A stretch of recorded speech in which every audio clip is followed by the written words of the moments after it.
As you may know, threatening letters were recently sent to members of our congregational church. The letter was authored by Cowardice anonymously. The message is vile, it seethes with hatred, and it is based on lies and demented conspiracies that we know to be false. In targeting a small number of our townspeople, the authors seek to create scapegoats, to cast our friends and neighbors as the other, to instill fear and justify bullying or worse, violence. We have seen where this goes. Both distant and recent history are full of dark chapters, swastikas, burning crosses, destruction of property, and personal violence. There are consequences when hate is given oxygen and allowed to take root. The goal is to turn neighbors against neighbors, create suspicion, and foster the breakdown of community. In stark contrast, we see the UCC proclaim they will cast out faith with hate and radical love. We see communities such as Enfield unite around strong leaders who refute the lies and stand up to those who are either blind with fear and hatred or those who would cynically divide us for political gain. We are asking you to take a stand and issue strong condemnation once again. No one in this town wants to look over their shoulders when shopping at the Big Y or arriving at our homes. Stand for decency, condemn the lie, state loudly and emphatically that hate has no home in Tolland. Thank you. And I wanted to thank Tammy for posting to your Facebook page. Thank you. Thank you, Marilyn. Don't see any hands raised on Zoom, so we will continue with in-person participation. So anyone in the audience? Yeah.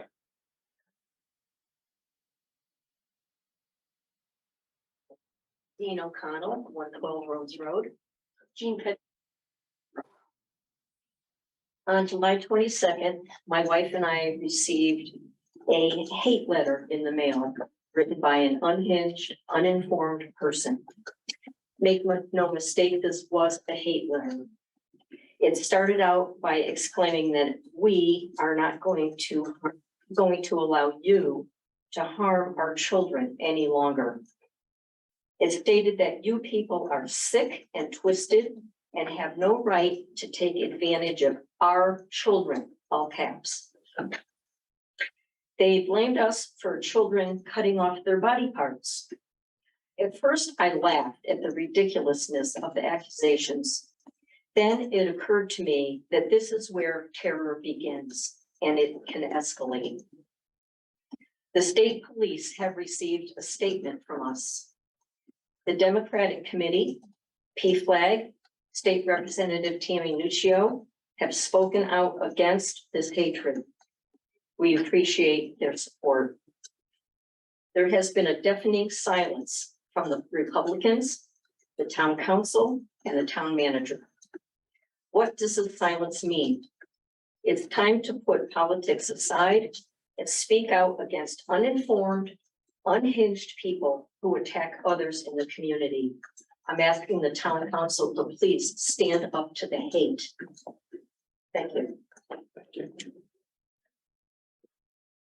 For anyone online, just a quick reminder, if you'd like to participate, you can hit the *9 or raise hand function.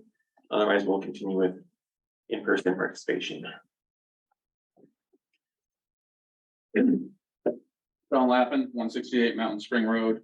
I'm here because at the last town council meeting that was put out there, there was a timeline associated with the inspection or the environmental policy that went out on the report from the Langen, I think it's Langen Brothers.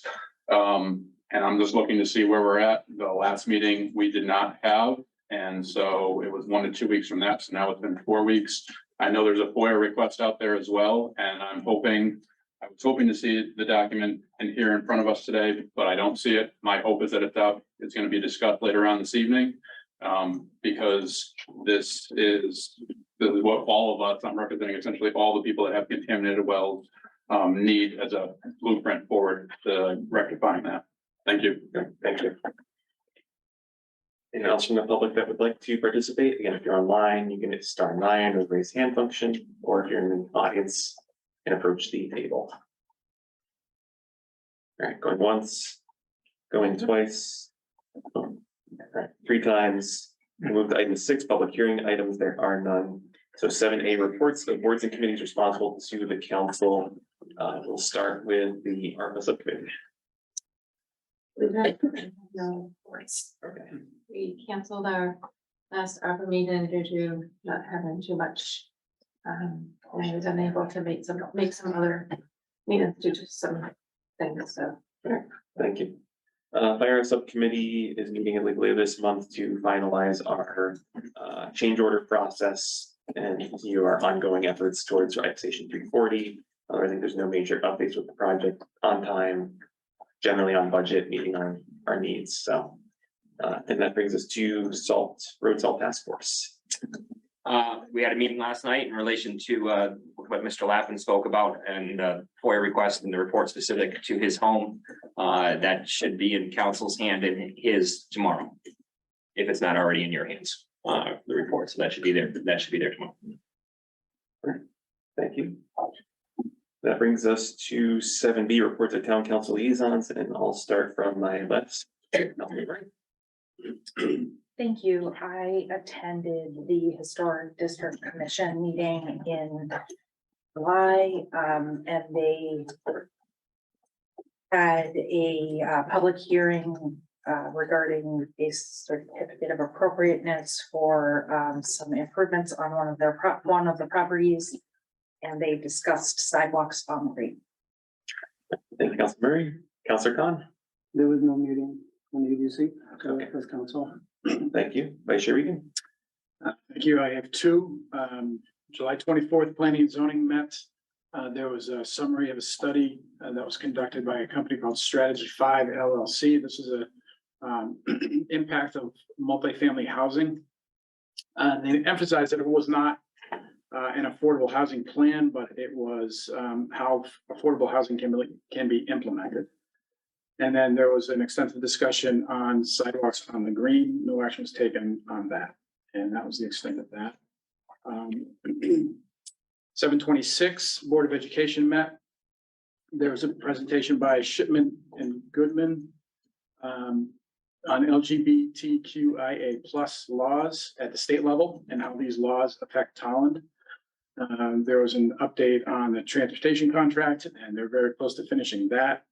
The bus fleet has increased to 34, so efficiency has been increased. And there will be tracking of buses for parents. And Dr. Willett said that it was a very favorable contract. And that's all I have for today. All right, thank you. I only have one item to report. Conservation Commission meets on Thursday the 10th. No major items for that. Councilman Nuccia. So, PCC I'm not sure if they met, because it was gonna meet, and then I think it got canceled, but they're in the midst of ensuring the harvest event, with who's coming, the trucks and everything else. It looks like it's gonna be much bigger this year, extending further down the green, which is good, but I don't have anything specific other than that Okay. at this point. All right, thank you. Councilor Puba. Thank you very much, Mr. Chair. The VRC, that we did not have a meeting in between from the last meeting and this one, that there was a Vietnam Veterans Recognition Ceremony that we had, that was sponsored by the town at the end of last month. It was very well attended, that there was a number of us that were there. It was an outstanding ceremony, with many state and local representatives that were there. And it was something that I just, and having an opportunity to speak to some of the veterans afterwards was just very touching. That I think one good thing is that it also gave the VRC, since some of the members were former members were recognized as part of that ceremony, to basically put the word out there and actually change the form where for the Veterans Coffee House has been held at in the basement of the UCC church or other areas, that we are now transitioning it over to the senior center, since that's where a lot of the veterans do congregate. And it was so it was a great opportunity for that. And that also that we had Hearn, the chair, that suffered an illness. That I'm glad to hear that he is actually doing well now and on the road to recovery. But that was touch and go there for a while. So we're just glad that he's doing well. That's all I have, Mr. Chair. Thank you, Councilor Puba. And Councilor Nuccia. Same thing. I don't have anything to report. Okay, thank you, Councilor Nuccia. That brings us to 8, new business. So 8.1 is consideration of a resolution to authorize the town manager to submit a steep application to Office of Policy Management. Okay, we're gonna apply for a steep grant similar to the new courts at Crandall's, which we use the steep grant as well. It's through OPM, and the steep is a small town economic assistance program. It defines what it can be used for, and that's for capital projects. The grant funds where we looked at the amount of about $335,000 for construction of the new pickleball courts, but we wanted to put a contingency on that. Using Gordian, the prices are set by the state. We're rounding around $400,000 will be the steep request with contingency, which will be about an $80,000 town match. We'd come out with 10%, and now we're up closer to 20 to make it more attractive for OPM to select us. I want to thank Megan for a very thorough agenda item here. And then, keep in mind that this pickleball court, we all hear about it all. I'm sure everyone hears about it, that people want more pickleball here in town and opportunities for it. It currently sits in our CIP plan for 26-27, although we're considering moving that up. But that is after, if it does not get hit off on the ARPA list request, and that is if it does not get hit off on the steep. So I think we prefer in all those, in that order, steep, ARPA, CIP, to get it done in the best interest of fiscal interest of the town. Very important, I'm sure, to everyone on this council to get some more pickleball availability for our residents. This will be in the Herring Cove area, and Megan's here to answer any questions that you may have about it. Okay, thank you, Brian. One quick question, probably more for Lisa. What is the current balance of the CRE? In the agenda item, 800. 800, okay, thank you. 848, 836, and there's commitments because of the CIP plan over the next 5 years of another 177. So that would leave you about 671,000 that you could take the 80,000 from if you decided. And then you think that's an appropriate amount and that's not too high of? No, I mean, considering the ARPA, took a lot of things that were going to be covered by CNRE, that allowed some money to go back into that fund. The one thing you do want to be careful of or cautious is that the CNRE fund also not only helps pay as you go for capital, but if there's an emergency, say some sort of dump truck dies in the middle of winter, an accident or something, we don't have funds elsewhere to buy a $250,000 truck, at least there's funds there. Of course, we have fund balance as well, declaration fund, there's all kinds of emergency funds. But, in case, you always have that to fall back on. The goal of just while we're on CNRE, the goal of our, debt plan in the future is as debt starts falling off the books, we're hoping to reduce the debt with council's involvement and try to start diverting some money from the savings from debt to the CNRE. So that way we can do more pay as you go rather than issuing debt in the future to fund a lot of our capital items. Thank you. And then maybe a question for Megan, if you know, does the project provide ADA accessibility? It does. So we'll do an ADA pathway that goes from the parking area to the courts. And then we're going to be 4 courts total, and each one will have a gate that's ADA accessible. Mr. Chair, I want to remind everyone that the court at Crandall's also has a great new ADA walkway front and center on it as well, that through the steep grant. That's great. Thank you. And I'll just, as a side comment, I think someone told me today is apparently National Pickleball Day, so you picked a good day to have this on the agenda, so. Every day is National Pickleball Day. Here's my emails.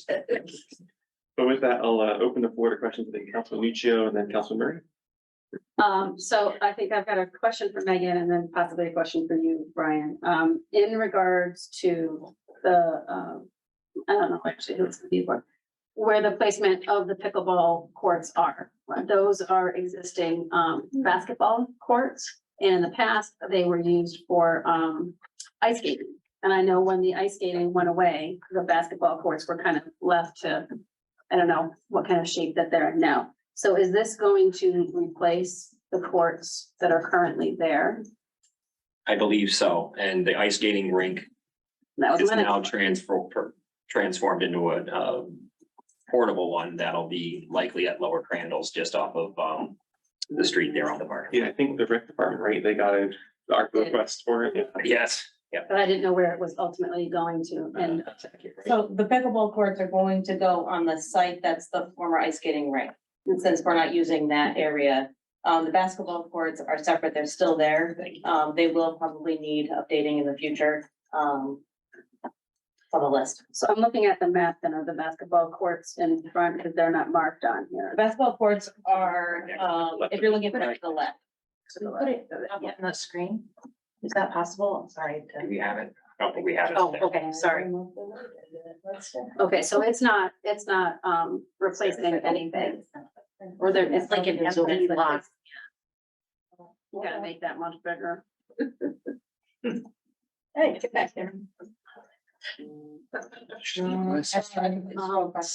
up. And I think that's pretty much the only question that I had. Except, yeah, you're good. That's it. Thank you. Thank you, Councilmember. See here? Oh, yeah, there's blow up of it. And you can see where it goes as well. There's the basketball. Yeah. So the space where it's going, it's not flat enough to play basketball on that. Sorry. Parking, like paved space, because it, got frozen over a couple times to be an ice skating rink. So now it's not really level enough to play basketball. I have a really funny story about that field or something. Anybody wants to listen? I have a question about the 20%.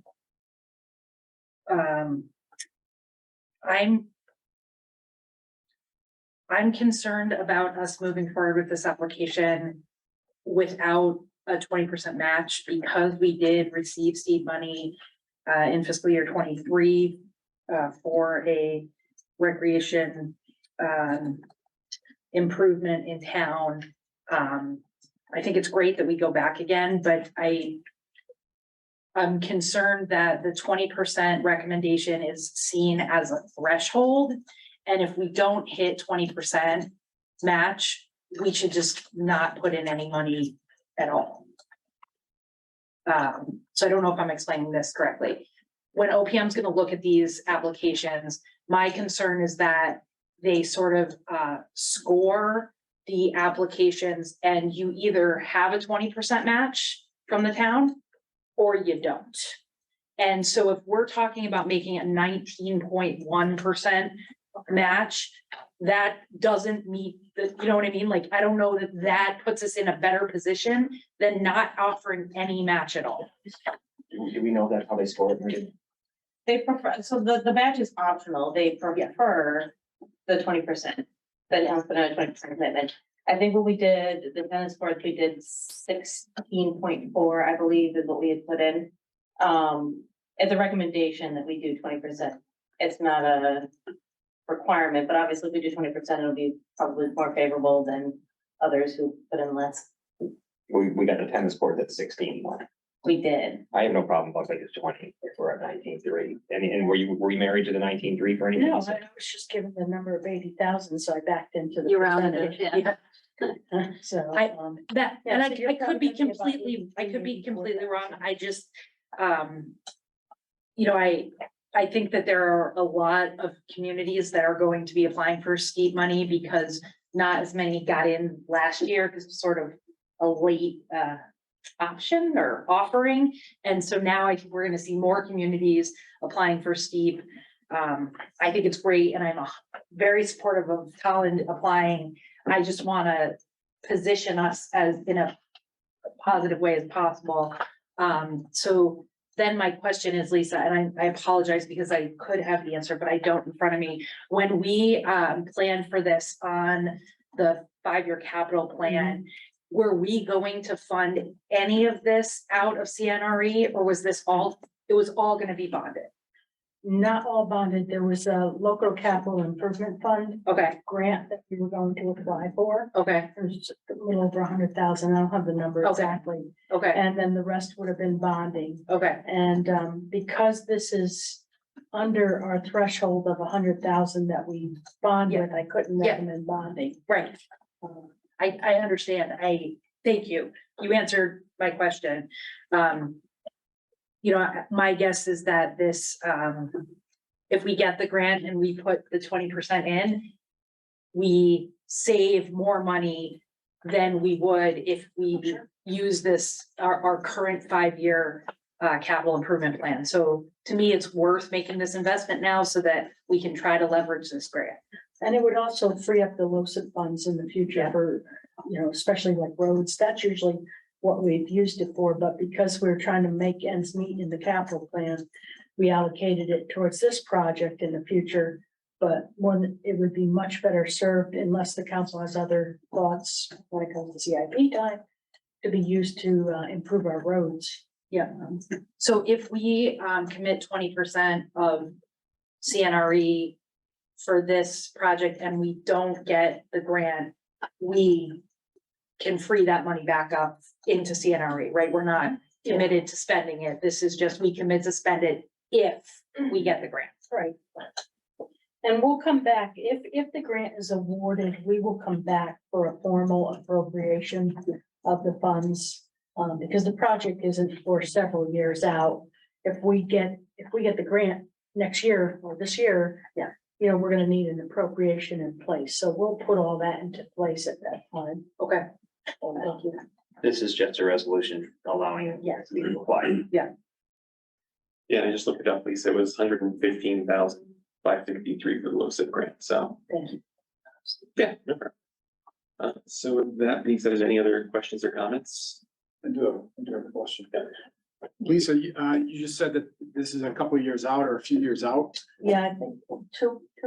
It's 26, 27, Okay. yeah, 26, 27 is year 4 of the capital. So so does that grant take effect then, or does it take effect now? And because everything is going up in price, we've Sure. run into this issue before where we have some money, but then things have gone up.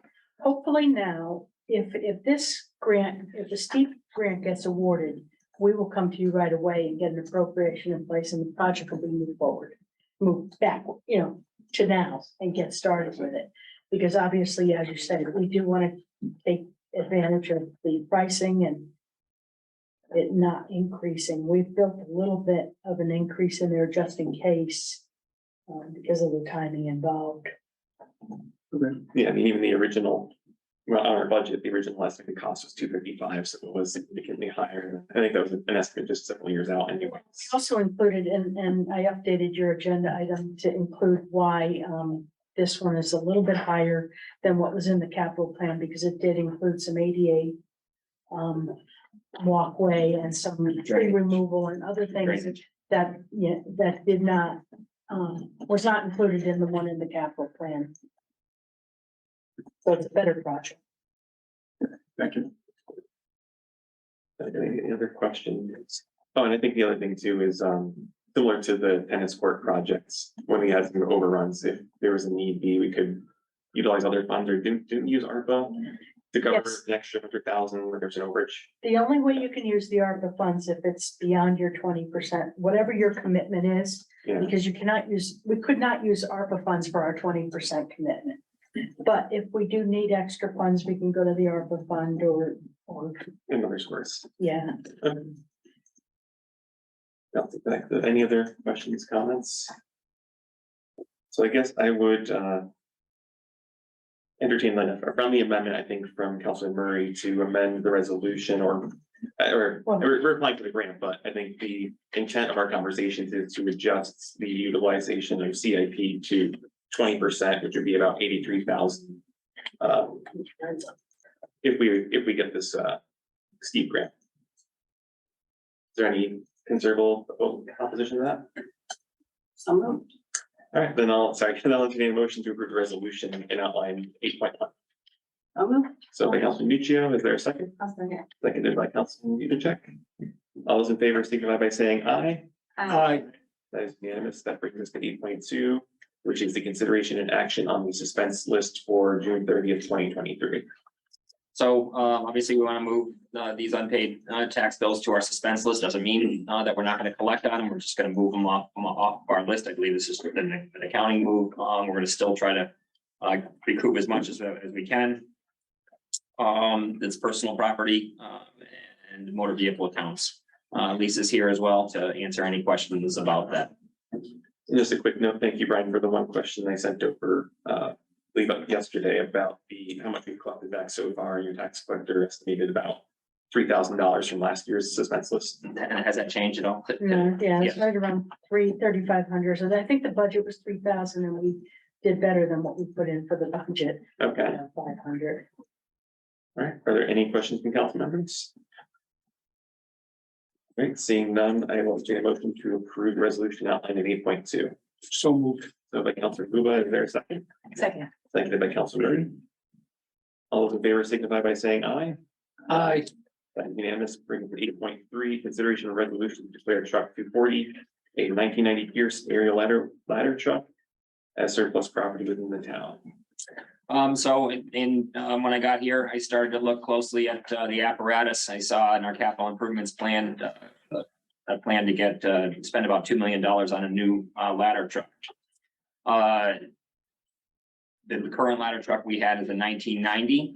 We've gotten about 30 years out of it, which is fantastic. But obviously it's at 30 years old, it's starting to deteriorate, and then we're in the process or around the stage where we start to worry that the ladder is actually going to pass the standards and certifications that we need. So we want to sell this ladder truck as a part of getting a new one. Now, keep in mind that Chief Vitale found a used ladder truck that we got for a much less price as opposed to the $2 million that we're going to spend on that we had in the capital improvements plan a year or two out, and showed a great savings. So this is a part of the process that new/used ladder truck will be here shortly.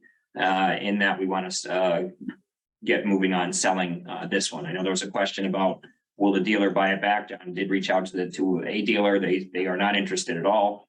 The ladder did pass its last certification, which will help us with its value.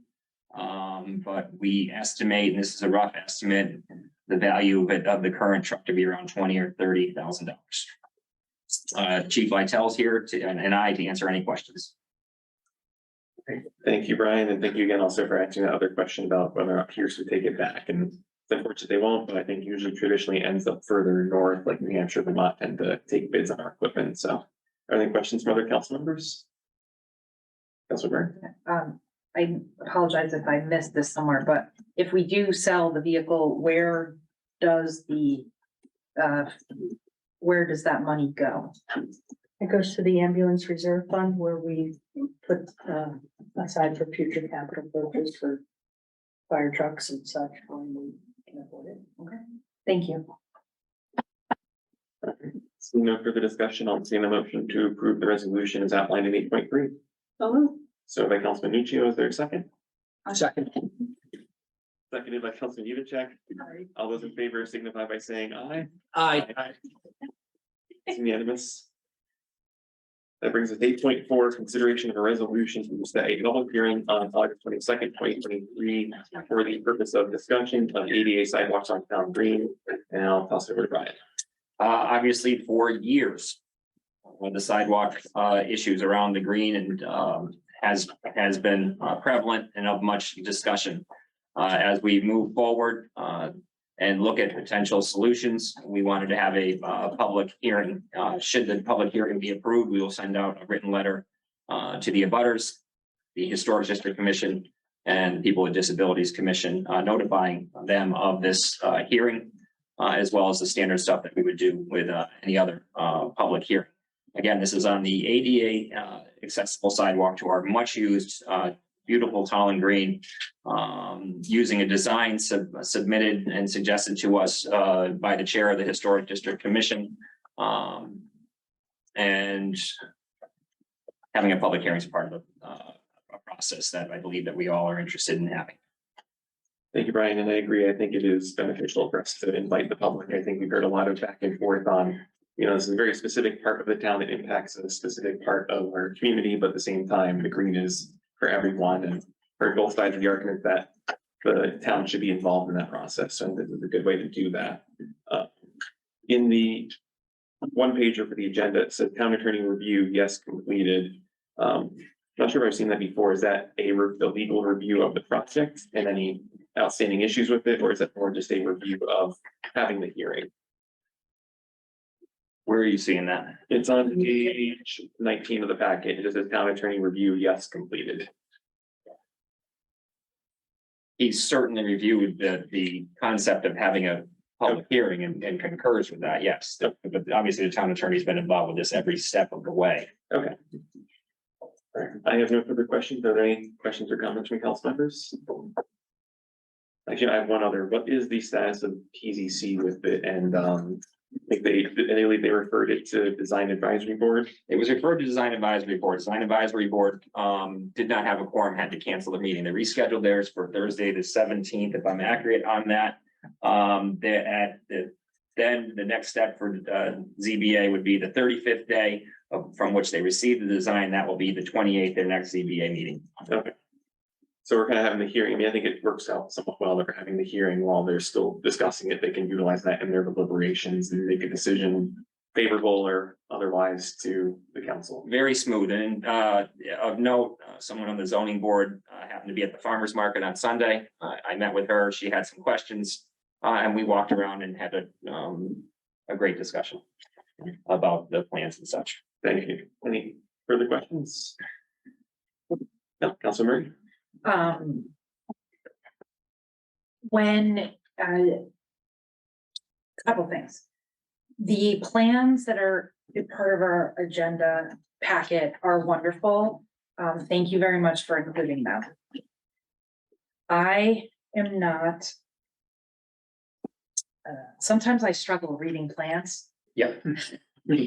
And it's hard for me to see like these segments of the green and be able to kind of picture where they are outside, like actually on the green. I'm wondering, I don't want to incur any more costs, but I'm wondering if it's possible to somehow get a better, like put these 4 segments that are in the plans together so that we can better understand them.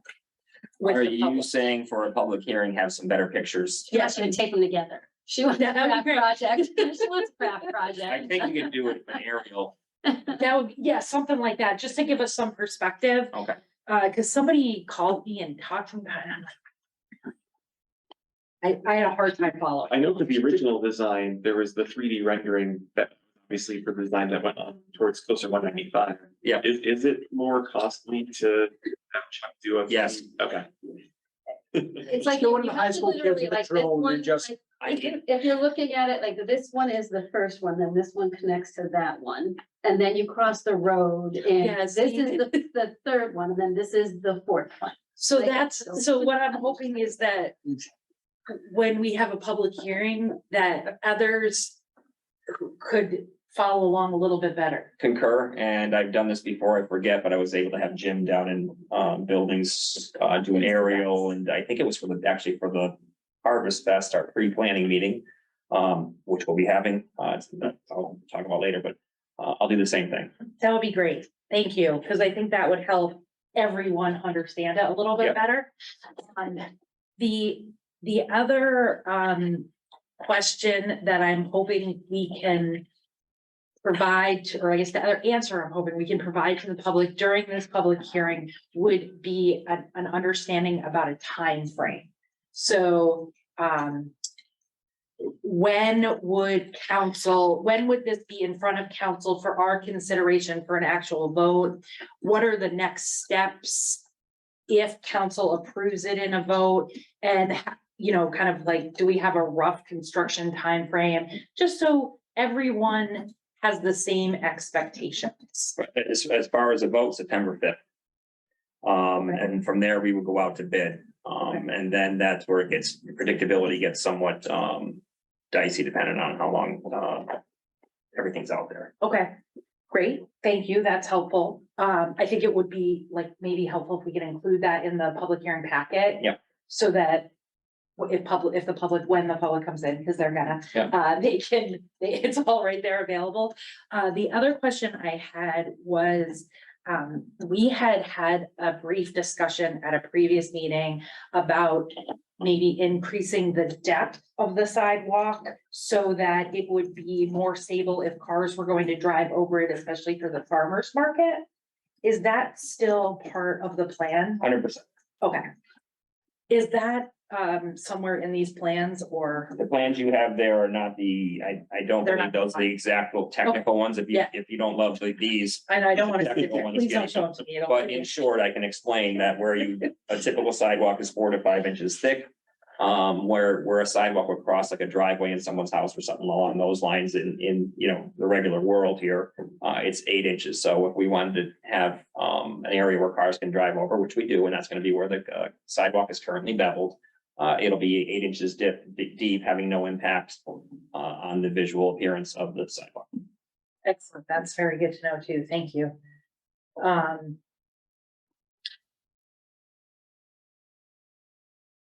I think that's it. I think it'll be a very fun public hearing for us all. Informative. So- Yes. No, how hard it is for me to not rip these apart and place them for you. Yeah, now I want to do it too. So thank you. Match up. Cut 'em out. Thank you very much for answering all my questions. No, I just, it's been so long that I've been, literally, this was my first year on town council that we've been talking about it. And this pathway to nowhere over here on the first one that has just annoyed the hell out of me for just as much time. So I'm like, I know exactly where it is. Put that to that, put that to that, and get it, got it. It's all good. It's in my mind. I'm on plan and zoning. Exactly. Right. I'll blame you. Any further comments or questions? Seeing none, I'll entertain a motion to approve the resolution as outlined in 8.4. So moved. So by Counselor Luba, is there a second? Second. Second by Counselor Murray. All those in favor signify by saying aye. Aye. That is unanimous. Thank you, everyone. That brings us to 8.5, which is the appointments, vacancies on various municipal boards and commissions. I'll entertain a motion to approve the reappointments and appointments as outlined in 8.3A and 8.3B. Is So moved. there a second? I'll second. Second by Counselor Yudichak. Any further discussion? Seeing none, all those in favor signify by saying aye. Aye. That is unanimous. 9, there's no old business, so item 10 is report of the town manager. Take it away, Brian. Okay, let's get up to speed on a couple of things here. The state trooper contract, typically signed, in late August. We are somewhat on track for that. We're looking for an amendment or an MOU from the state on a couple of things. One having to do with the certification of our school resource officers is a technical issue that we're just gonna have to work through.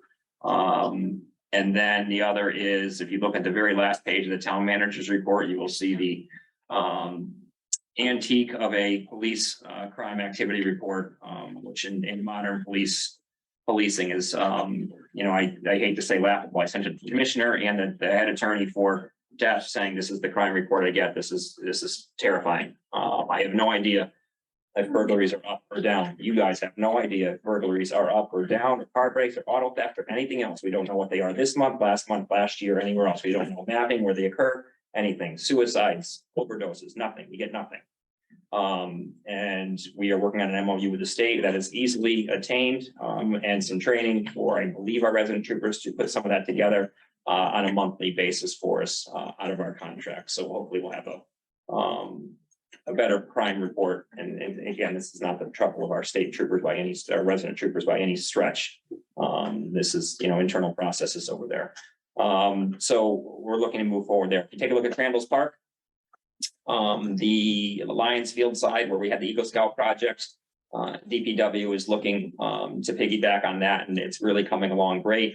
I was told that all the invasive vegetation was allowed to grow there by the previous Parks and Rec director to keep people from swimming in the pond, which I felt was, if you want to keep people out of the pond, you put up a fence.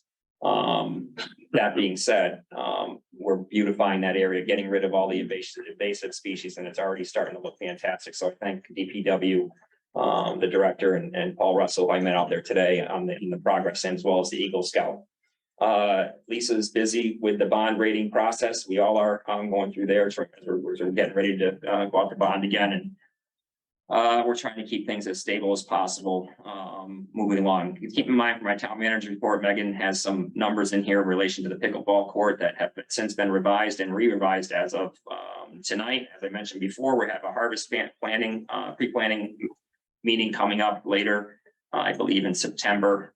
As it gets closer there, same as we did last year, it's more of a confidence and safety meeting with the PCC, who has been doing an amazing job with our farmers market, just incredible.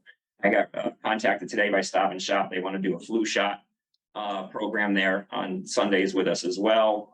So I'll try to work through that with our Eastern Highlands to make sure we're doing everything as we're supposed to. Some notes, Santini project is coming along well in an effort to make it smoother.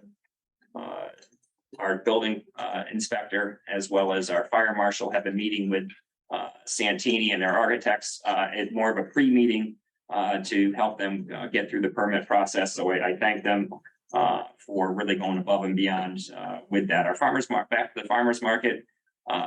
We received 60 electronic benefit cards for seniors. They got to be over 60 within a certain income to get them, but they can be used at our Sunday's farmers market, which is just fantastic.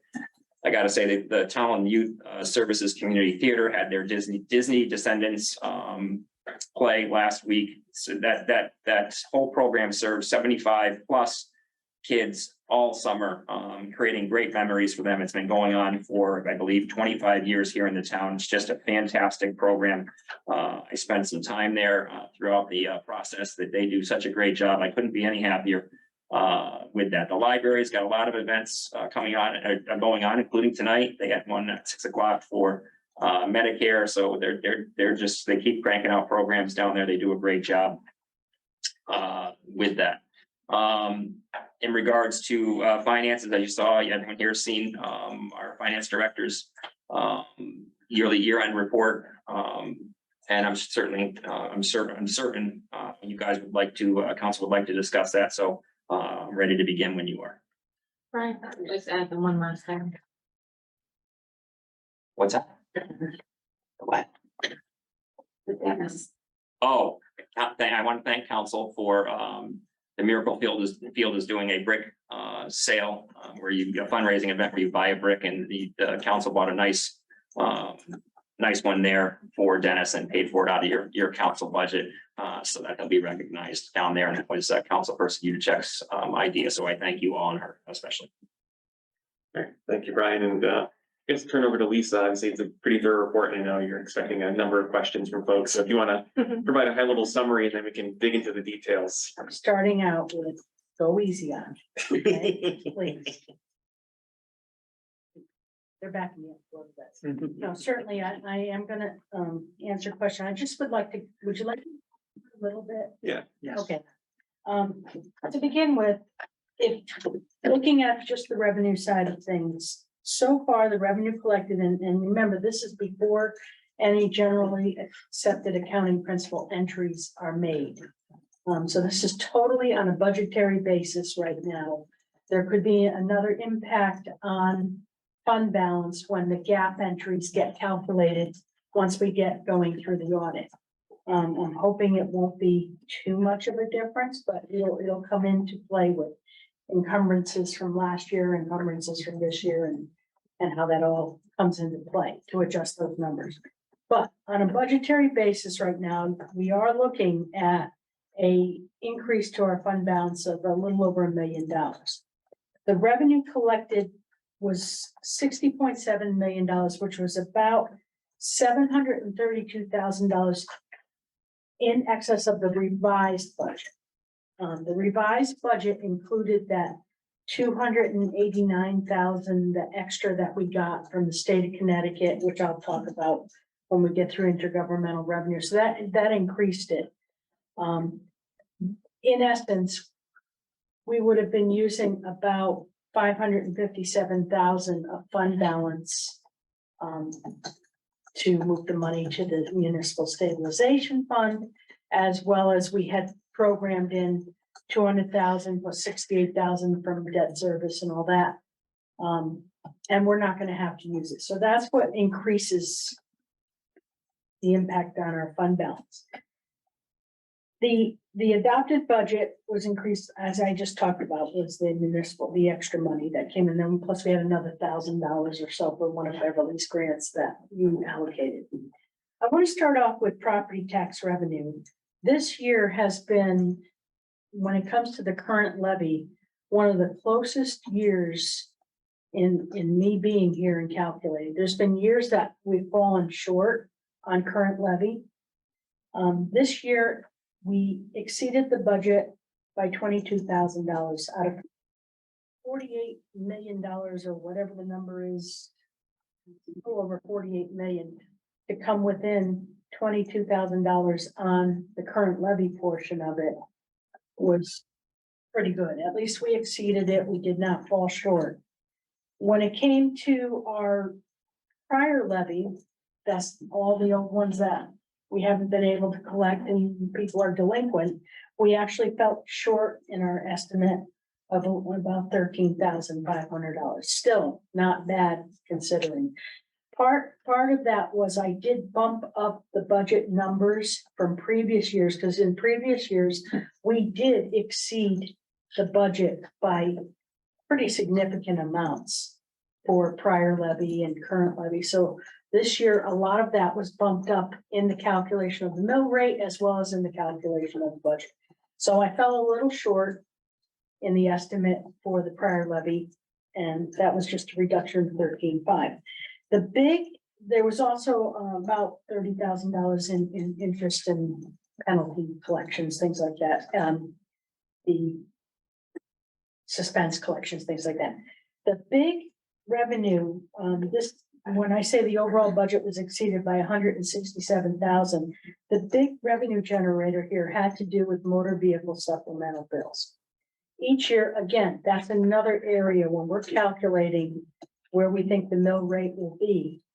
We have to take an estimate, and I work with the town assessor to develop an estimate of what I think motor vehicle supplementals will be. We don't know that number until January, when we get December, January, when we get the information from the DMV to put those bills into the system to bill out. Each year, we're looking at the numbers. We're being told by the association, the Assessors Association, I work with my assessor, this can't keep continuing. And each year, it seems like people are buying more vehicles.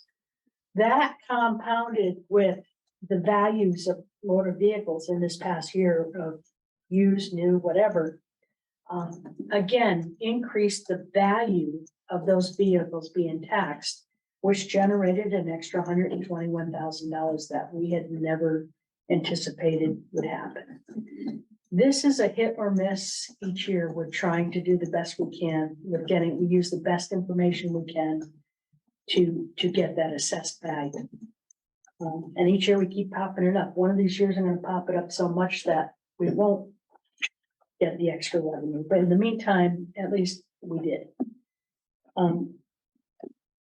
Do you want to talk about each section separately or just want me to keep continuing? I think it'd be good for you to do a high level summary and then as All we right. need to jump back into stuff, we'll do so. Intergovernmental revenue, the big thing here was the extra 289,000, almost 290,000 for the municipal revenue sharing funds that we received after our budget was adopted. The state legislature approved an additional revenue that we did not know we were going to get. This was something I shared right in the beginning last year after our budget was adopted, as soon as I found out about it.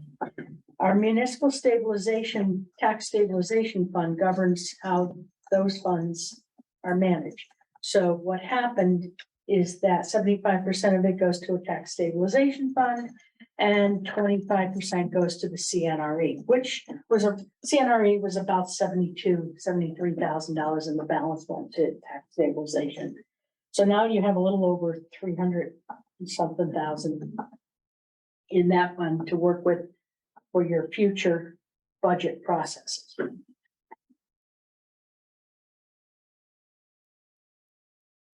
Another big area that exceeded our expectations had to do with licenses and permits. We exceeded that budget by about $142,000, and a majority of that was related to building permits.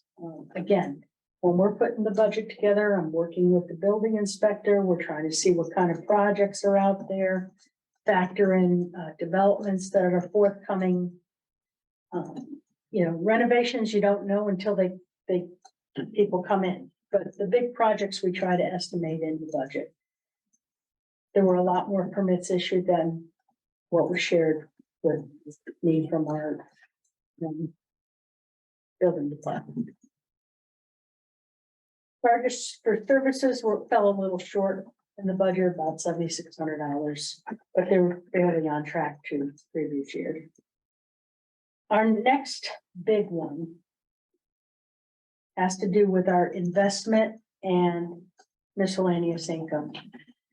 This has to do with when we put the budget together, we never anticipated the bounce back from COVID environment that we had. We were earning 0.1, 0.2%. It was like as if we were paying money to invest our money. And right after the year started, investment rates, after we had started our budget, investment rates just took off. And my assistant, I put him in charge of all the investing. And he was taking every possible least penny, any idle funds anywhere, and investing it pursuant to our investment policy with new security and liquidity and all that. But he did a phenomenal job with getting 4% and 5% returns on our idle cash and investing as much as he could. The good thing from that is it gave us about a little over $500,000 extra beyond what was in the budget. Bad thing is it gave us $500,000 extra that had we known about it, we could have reduced the mill rate, but we had no clue that the market was going to fluctuate. The other part of that $677,000 excess has to do with cancellation of purchase orders. The town, each year at the end of the year, we have orders in place, and sometimes things will come in less costly, or supply chain, we can't get it, we have to cancel the order, things of such. The number there was a little over $100,000. Yeah, about $105,000 of that was for cancellation of prior year purchase orders. Part of that was the Board of Education's purchase orders that, again, they could not get the items or came in less than costly. They were about 71,000 and the town had about 34,000. So the two of those added together add to this number.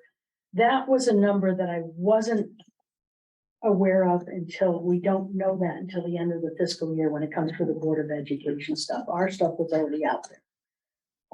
So that, that's another area that really kicked back a lot of extra revenue that we had never planned on. When I put the budget together this year, I did pump up the investment earnings account in the budget.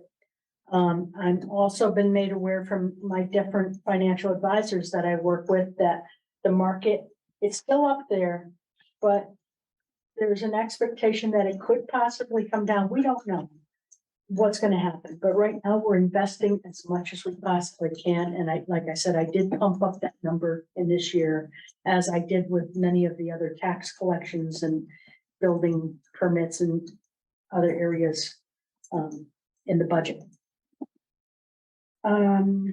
The transfers in that $8,200 was the money that we closed out the COVID fund for the Board of Ed. That was just money that came back to fund balance. So with all that said, we won't be using the money that we had allotted from fund balance. We will be adding to the fund balance.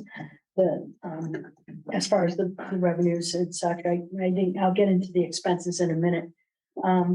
The positive thing about that is with us going to a bond rating on Monday, I'm hoping when I share this information, it's going to reflect positively on us that, our fund balance is growing. because that's what they want to see. Our fund balance is a very healthy fund balance. However, when looked upon by the GFOA and rating agencies, it's nowhere near where they'd like it to be, but it's always been a strong fund balance. In the expenditure side of things, excuse me, we're turning back about $267,000. $172,500 of that is the Board of Education. They do plan on asking for that to go to their education reserve fund in the end of March, when the ordinance allows them to ask for it. So even though fund balance will increase by 172.5 this year, it'll come down next year if the town council approves, which you usually do. Well, it'll be a new town council, so, it's all gonna depend, but that 172 will come back out next year. So part of that $1 million that we're talking about is already down 172,000 if that takes place. On the town side, we turned back about $1,000. A majority of that had to do with the unfortunate death of one of our firemen. Employee attrition, we lost a lot of different lower level positions throughout the year, public works, fire department. And there was savings in payroll for those positions. We also had a mild winter, so some of the impact of the savings from that combined gave us the $95,000 turn back from the town. Again, as I mentioned earlier, the 289,000 was transferred out as part of the municipal ordinance for year end. If you have questions, please feel free to ask. So I think maybe just a quick high level question. So at the end of the day, there's certain areas where there's like, we have all these different pools of funds. Which ones are like not really that restricted in terms of capital bonded spending that we have available that came as a result of this budget year? Like, there's 172 that will likely go back to the Board of Ed. There's a 289 that got split up to tax stabilization at the very specific use. What funding is essentially going back that we would utilize for capital projects down the road? Well,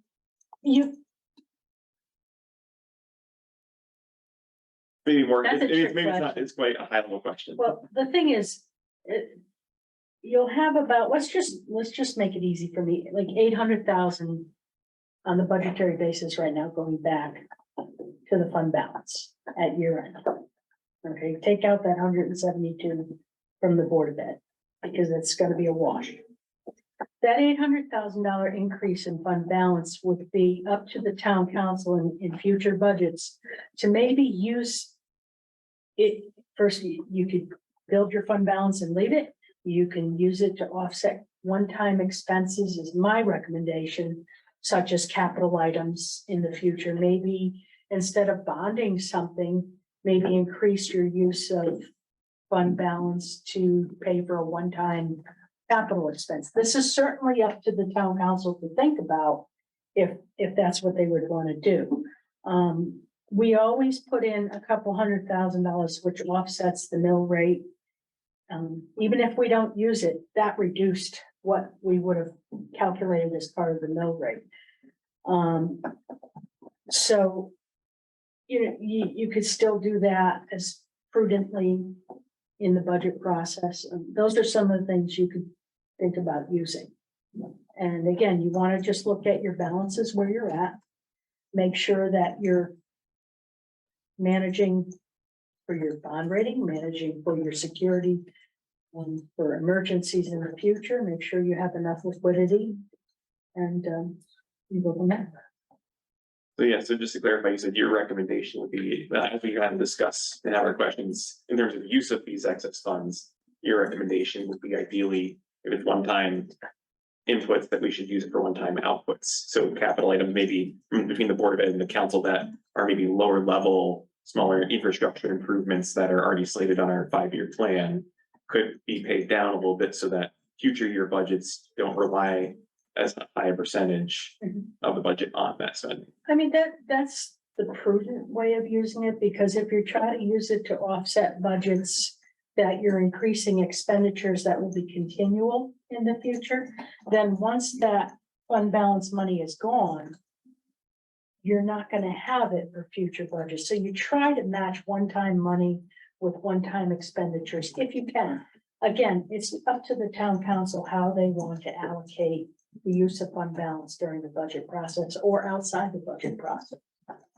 Thank you. And I guess I'll open the floor to questions. I think it's like Councilman, you had checked the hand up first, and then I think Councilman Nuccio and then Councilman Murray. Well, Tammy, do you want to go first? Because you probably have a. Go ahead. All right, so. When jotting down notes as been going. So how much total after you do these transfers to the Board of Ed, like how much is left over? Is it 500,000 or 700,000? I'm thinking it's gonna be around 800,000. You know, it's all gonna depend on gap entries as well. And I don't have those numbers just yet. So. Now, some people are probably like upset that there's there's money there. But I also think we could take it as an opportunity, talking about capital items, but what is needed for the town. Right, it's also an investment if we put on capital items or use it for something else. So everybody here knows I'm strongly for a third ambulance in our fire department. I know they probably cost more than 500,000, but I don't know if you can move some of that money over to the ambulance fund and work towards it. I mean, I know I talked to Brian about this, not about this, because I just found out about this. And I had right, Brian had put a bug in your ear, and you had mentioned you would be somewhat interested as long as you could get more information from Chief Littell. So that is a idea that I had, that I think that is, especially with the Santini projects coming in. I'm not even sure how many apartments and how many people will be 140, so 200, thank you, Tammy, so 240 times how many people for any type of any reason, right? So that is what I'm interested in. Others I know, my fellow colleagues have a lot of others. And we always seem to put things back into the fund balance, which is great for write-ins. But I was, I think the tornado's gonna fly through Tolland and rip off, which should good, but I, right, that's what we always say, and that's what we do the Board of Ed, we can't use it because of this.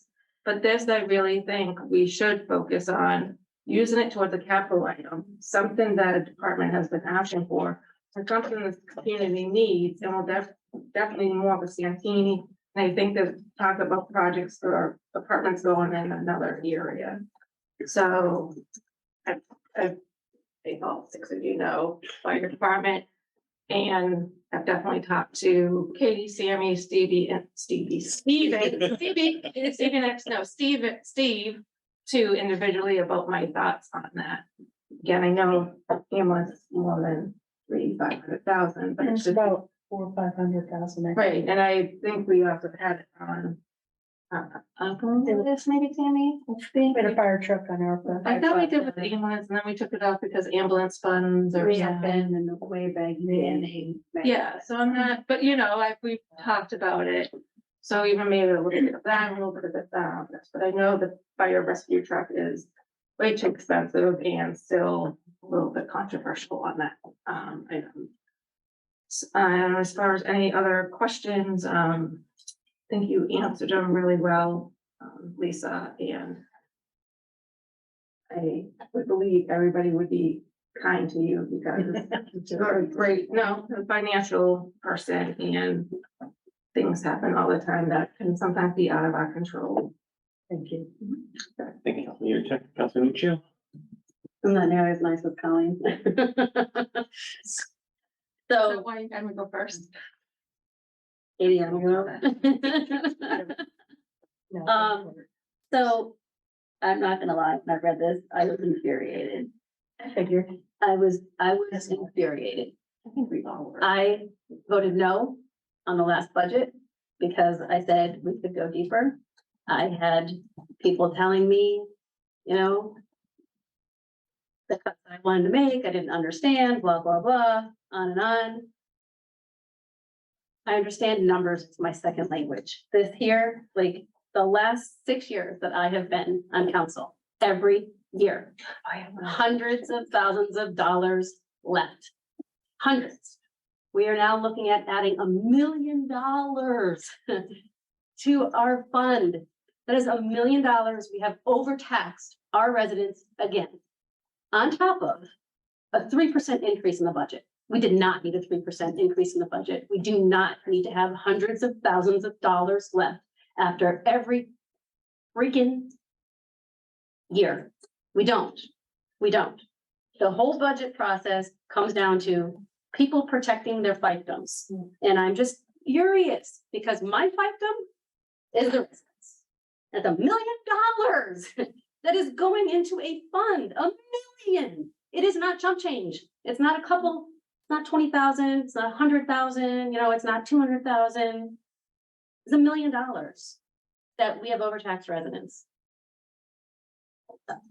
I don't care if I'm not running again. I am going to be here for the next budget cycle and I'm going to be here for the next end of year cycle. And I am going to continue to point out that this is too much money to have. It is too much money to be overtaxing our residents. With that, the other thing that really gets on me here is the closing out of purchase orders. Every year, those purchase orders are used as an end of year balance, which are used as a catapult for the next year's budget. It has been mentioned multiple times about closing purchase orders for the Board of Ed. I would like to understand over the last 6 years, how many hundreds of thousands of dollars of purchase orders have the Board of Ed put in that we then have to close because they don't get executed. Same on the town side.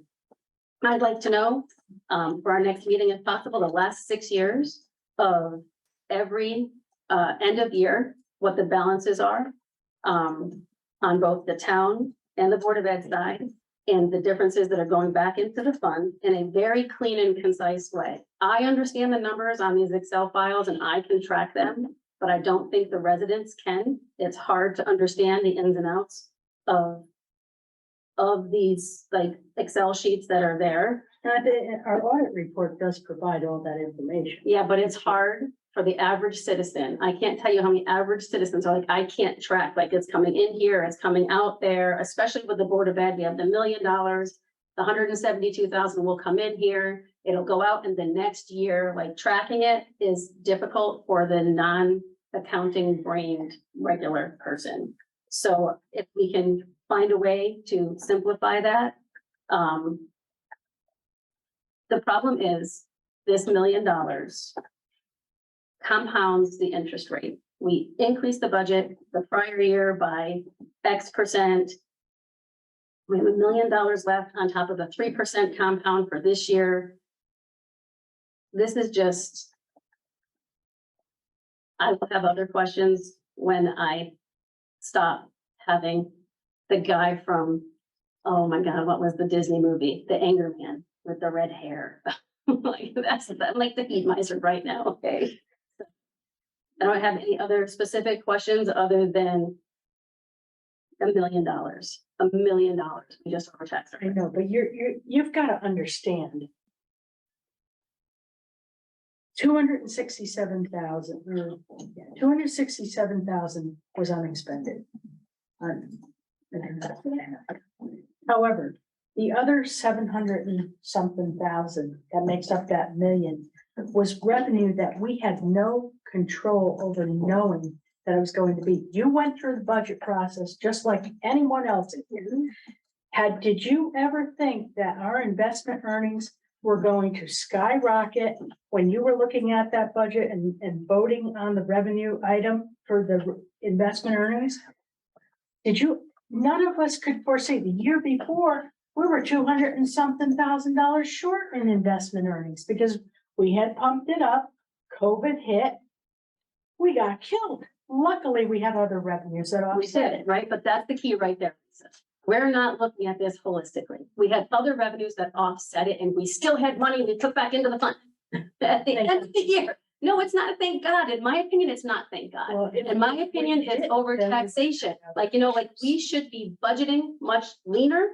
So we're not impacting the tax residents. That is what you have that excess fund for. Instead of us keep pumping it up Mhm. and taking money that we should not be taking from the residents. to fund a what if, maybe contingency, not sure, this could, that might, maybe it will, maybe it won't. At the end of the year, bam, hundreds of thousands of dollars goes back to it doesn't go back to the people. The mill rate keeps increasing. Like it's just, to me, it's ridiculous. Conservative budgeting. Like we're not conservatively budgeting, which is why I was a no on the 3% increase. It was too high. And it's going to continue if we don't ratchet down and say, I'm willing to say, I'm gonna budget within X amount of the last year, and if it is short, we have a fund for it. Now, what Colleen was just saying, sure, great, this is good. We could take this and go through the SIP project and say, let's take off this, or let's take off that, and it will help from a long-term debt. Until the next thing comes up that we have to slap onto long-term debt because we want this, this, this, and that. You know, I've been hearing for the last 8 years, going back to Werner.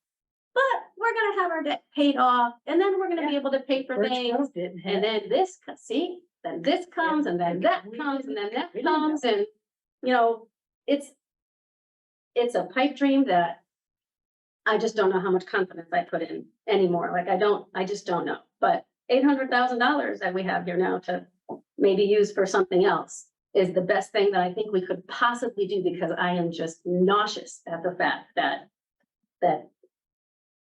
3% on top of that, everybody can count on 3% increase in their taxes next year after we put $1 million into our fund. That is irresponsible on our part. As a town council, it is irresponsible on our part that we increased it and we have $1 million left. That's all I have to say.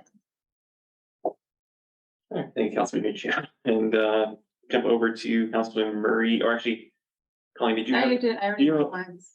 I did not ask. Wasn't sure, you said you had a follow-up question. Oh, I gave it, pass it to Lou. Like, Okay, okay. You can take it. What was the thing? I'm like, what was the question? And I could pass notes to Lou. He helps me. So my. No, we'll bounce. You beat him. I beat him. I'm like, Lou. And then we'll go to Councilman Murray. Lou's has helped me a lot. And then I have a question. Can I just ask a quick question for Tammy before we leave her? Is it hypothetical? I mean, yes, you can go Oh, ahead. yes, because you asked for a lot of information, and I'd love to just have a telephone conversation for you to get specific, because some of the stuff you were asking for can take hours to put together. I need to figure out. I'd like to speak to you about. That's fine. Figure out how we can accomplish that and give you what you want. Perfect. Okay. Go So ahead. I'll just ask my question, then you go around and everything. Yeah. So, excuse me if I missed it, Lisa, but is this the highest amount and how many, I think I left when Tammy, you were asking the question, but is it the highest Yeah. amount since like in 10 years or Last year, we actually reduced fund balance by like 74,000 by the time we were done. I think that was the reduction. We didn't increase, I think it was last year. Yeah, it was almost $74,000 that we increased, reduced fund balance last year. So it's not every year that we're adding to fund balance. No, but it just seems like this number, like 700,000. This number Like, I is, would agree, I was asking my question, but this number's at. Yeah. And the biggest piece of this had to do with investment earnings. I'm almost sorry that I had my assistant work hard to get money back to the town, because unfortunately now it's reflecting poorly on us for doing a good job. well, it was a similar thing that's happened with Board of Education. I mean, what are you gonna do? But I'll go let other people and, but, I mean, you know. You're doing good, Lisa. I'm here, I'm Well, done. I'll take a deep breath. Next. Councilman Murray. So first, Lisa, I want to thank you for putting all this together and presenting it to us. I share Councilman Nuccio's frustration that we had more money available, that we could have made different decisions. However, we didn't know the information. I just want to clarify a few things with you. And if it's all right, I might call you tomorrow with some really specific Absolutely. questions. I just don't understand some of the math. And I don't think I need to torture everyone. Yeah, I'd be with happy my- to, whatever you'd like. my If you math, wanna go on, go on, Yeah, thank you. Zoom, whatever. at the use of fund balance tab, says we're talking about an increase of the fund balance of just over $1 million. And you had said in our, in the conversation, like Steve asked you, like sort of top level, how much do we have, unanticipated money, kind of slush fund? I don't know if that's probably the wrong word, but, you had said 800,000. So, help me understand the $200,000 differential. Okay, right now, on a budgetary basis, what is being turned back, let's just say $1 million, $1,061,000. Yes. 172.5 of that money that's getting turned back to fund balance is Board of Education. Yep, got it. That's what's left over in their budget. Yep. There's a separate ordinance that allows them to request that. Yep, got it. So right off the top, and I just used 200,000. Okay, so there's just a round up. Got it. Thank you. Right? Perfect. So that's what I just said. Even though you're getting $1 million, you're losing 172. Yeah, got it. Got it. Thank you. And of that, 800,000-ish dollars. This says that, if I'm reading this correctly, that over 571,000 of that came from investment income that was unanticipated. So of the $800,000-ish that we have extra this year, 571 is investment income. That is actually excellent news. I don't want you to look or feel like you did something wrong. I very much appreciate the extra effort that went to increase this. I think everyone would agree that we'd rather see investment income come in than not, right?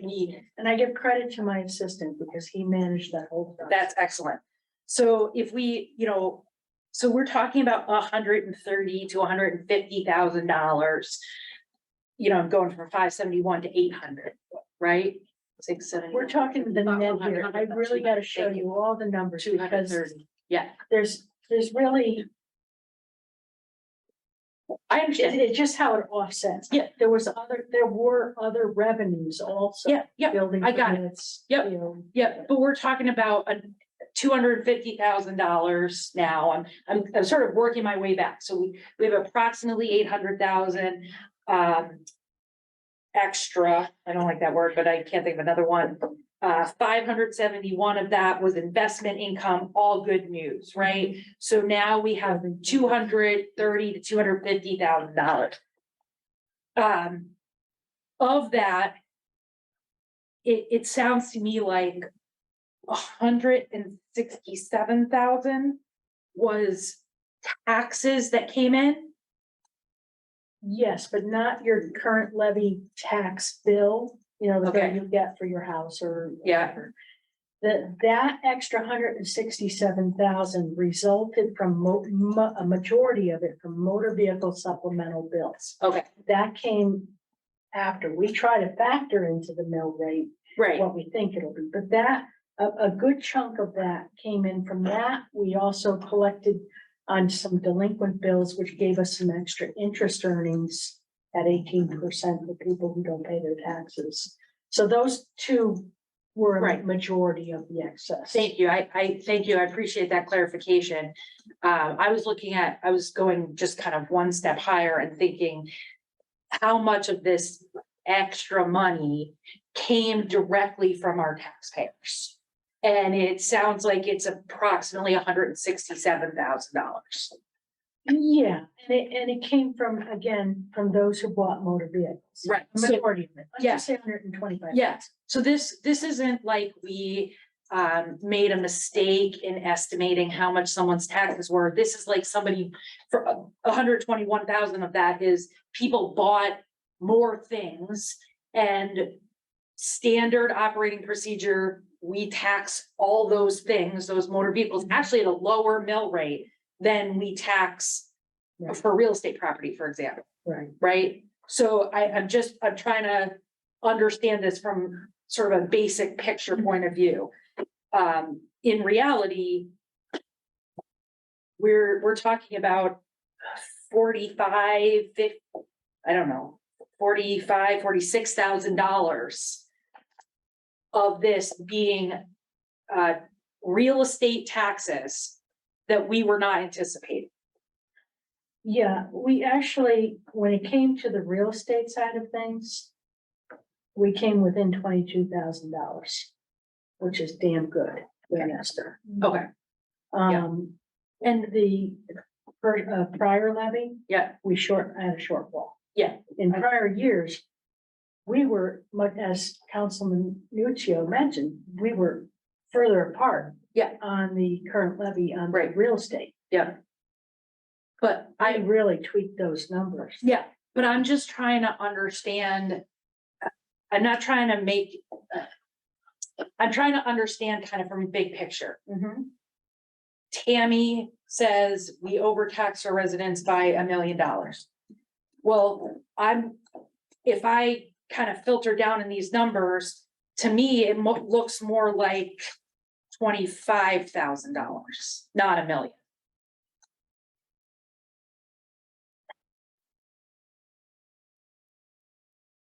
Maybe a different number than 25,000. However, what Councilor Nuccio is trying to share is that if we were aware that we were not going to spend 267,000 and that we were going to also have excess revenues of I understand. another 700 or whatever, if we were aware of all that, Absolutely. we could have had a lower and higher revenues in other areas Right, to create a lower mill rate. right. But there was no way to be aware. I mean, like, we don't have a crystal ball, so we can't look into the future. I'm just trying to make sure that I understand that we didn't actually send out property tax bills where we're collecting $1 million more than we ended up needing, that the majority of that $1 million actually came from investments. A good chunk of it came from investments, from our residents buying cars, which we didn't anticipate, but we were going to tax those cars at this lower mill rate anyway, whether they buy them, anytime they buy them. That's not different than any other activity we have.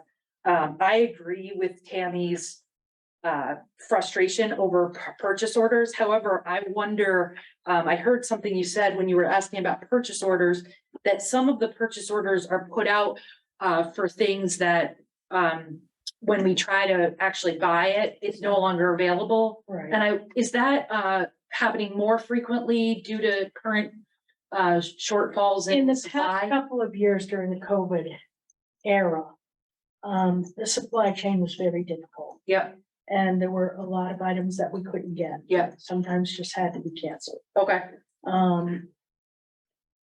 The supply chain is just beginning to turn around.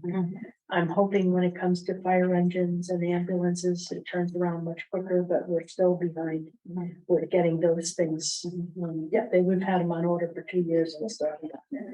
But I wonder, Lisa, if you might be creative, with you and your team on policies for us as a council to consider to minimize this annual reoccurring issue.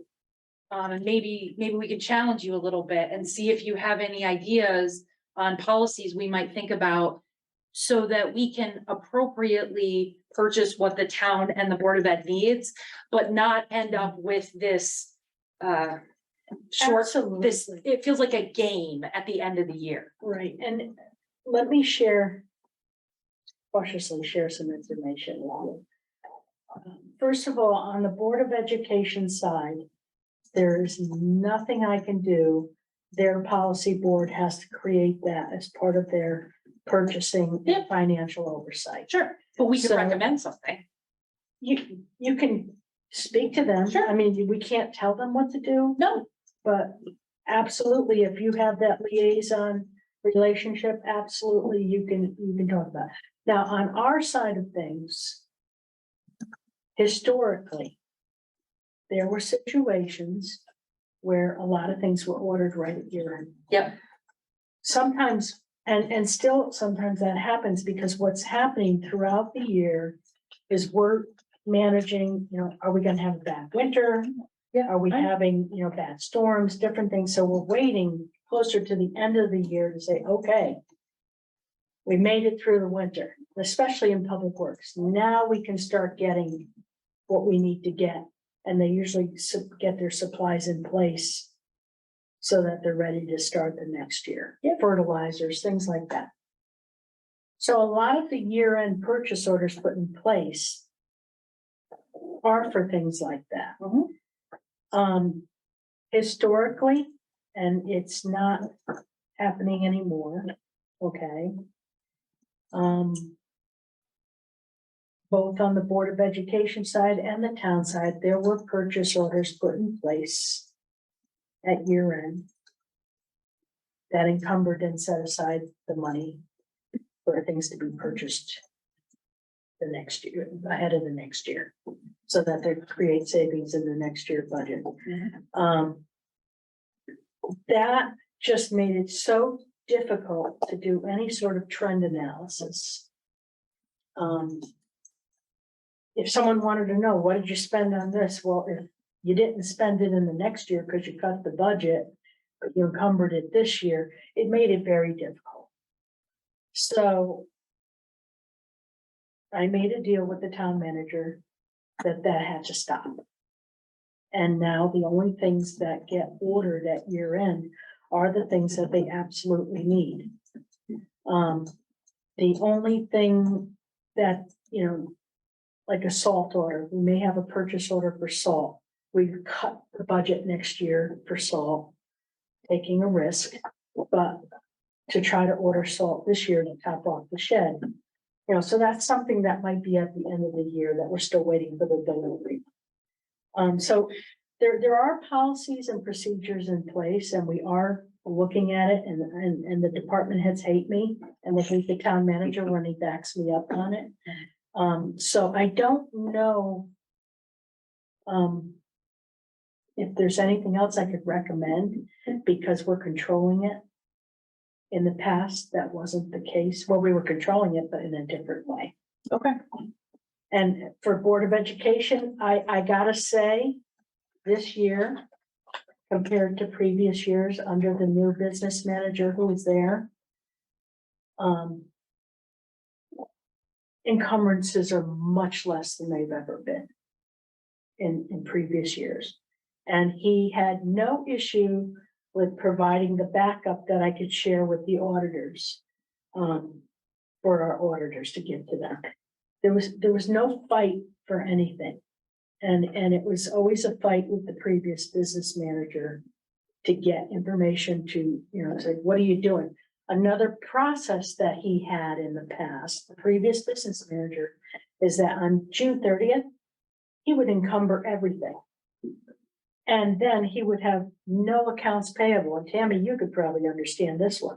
No accounts payable in the month of July, which is inappropriate. He would just charge everything off to a purchase order. Inappropriate accounting process. So that, again, put a lot of extra purchase orders out there at year end, which were inappropriate. The new business manager is now focusing on it, making sure that what is encumbered should be what is encumbered. Any accounts payable were paid through the month of July. We worked together, we closed out. It was a much better process this year. Okay. Thank you for all that information. I appreciate it. I just have one more question. And the use of fund balance bullet, you say that we'll be able to make an increase the fund balance on a budgetary basis of just over $1 million. What policy or financial ordinance requires this money to go to fund balance? I would have to look at our charter to see if it explicitly states what happens at the end of the year appropriation, but generally accepted accounting practices is the fund, the revenues and expenditures, the net difference stays within that fund. As far as, so that would just be the common practice of putting it in there. I'm not sure exactly what our charter, I could always look it up and get back to you. Yeah, I But appreciate that may Thank you. also,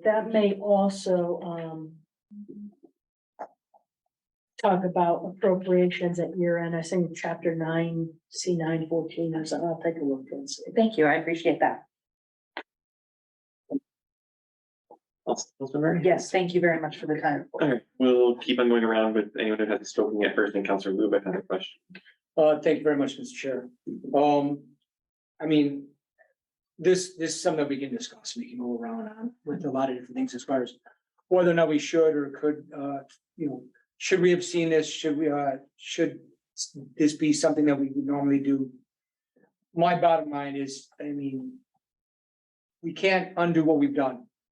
And I think that this is something where I'm glad that that we did as well as we did with the investments. I think it's great that you had your assistant do all this work and get these investments and get these things squared away.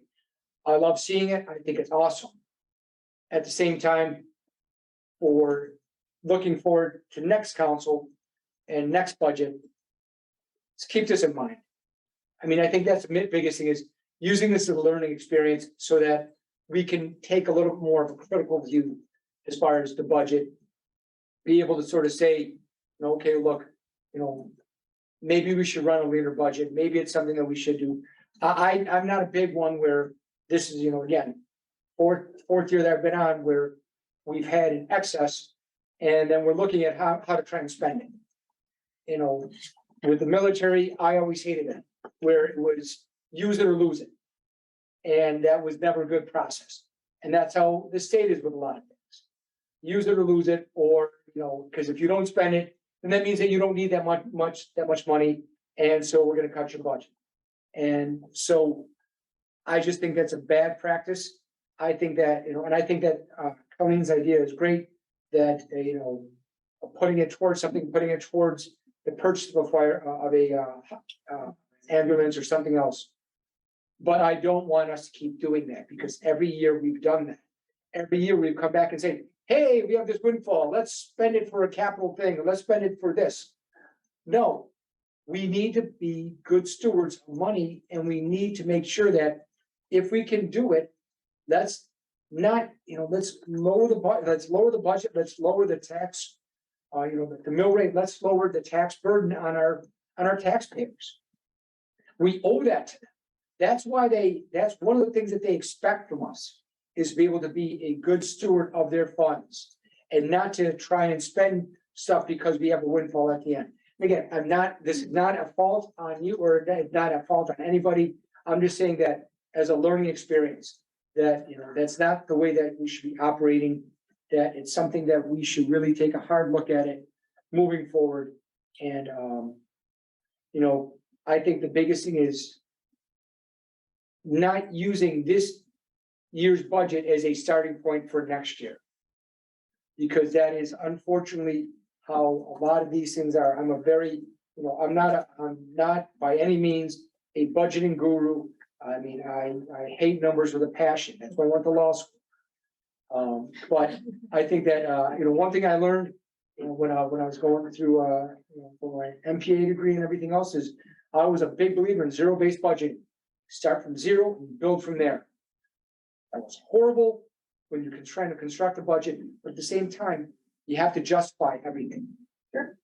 And I think that's a great way to do it for governments and for the Board of Education, for everybody. I think that's something that that we really should be pushing for and really justify everything. But again, there's no fault on anybody. I'm glad that we came in with a surplus rather than a deficit. But at the same time, I just think that we can't do this again, that we need to be taking a harder look on things. And that if there is something that we need to start looking at giving back. Thank you. Thank you, Councilor Khan, and do you have questions? Lisa, question is, what the average residents are in decline on levy compared to last couple of years? I'm sorry, what did you ask? The people who's not paying the taxes Oh, compared to delinquency? last year, compared to last few years. I don't have that number off the top of my head, but Average. we're probably more- looking at a few hundred more or thousand less. dollars in prior taxes that are outstanding, maybe 300,000-400,000. So it means, if now people are not paying taxes this year more or less. Okay. So far this year, I mean, we just finished the tax collection for the first half of the year. I think we're right on track of where we've been for tax collections. In January, of course, we'll have the second installment to see where we're at. And when we do pretty well, we usually do 99% plus in collections. But there's always that 1% that's left over from the total bills that people don't pay. They're getting charged 18% interest. We have a delinquent tax policy process. Right now, my tax collector is out on medical leave and I'm dealing with a serious situation in that office.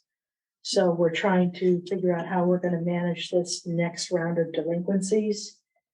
And usually we go through a tax sale process. We have an attorney involved. We sell off the property, the tax, for the tax amount. That's a very involved process. We have a policy, we have a committee that's involved with making that decision. It includes some council members, and I can't remember now who's on it. But so we all, you know, we do everything we possibly can to try to collect those back taxes. The reason is, I've been there, few years ago, I've been there, that I always never paid my taxes on time. I could not afford to pay taxes on time. Never. So you're one of those Last people couple that of have years, I've been, 18%. I'm okay, but I'm just paying it, just trying to make it catch up to it, but it's never. There was a few times, there was a levy on my property because I wasn't paying it. Michelle and everybody else was, they were very cooperative with me.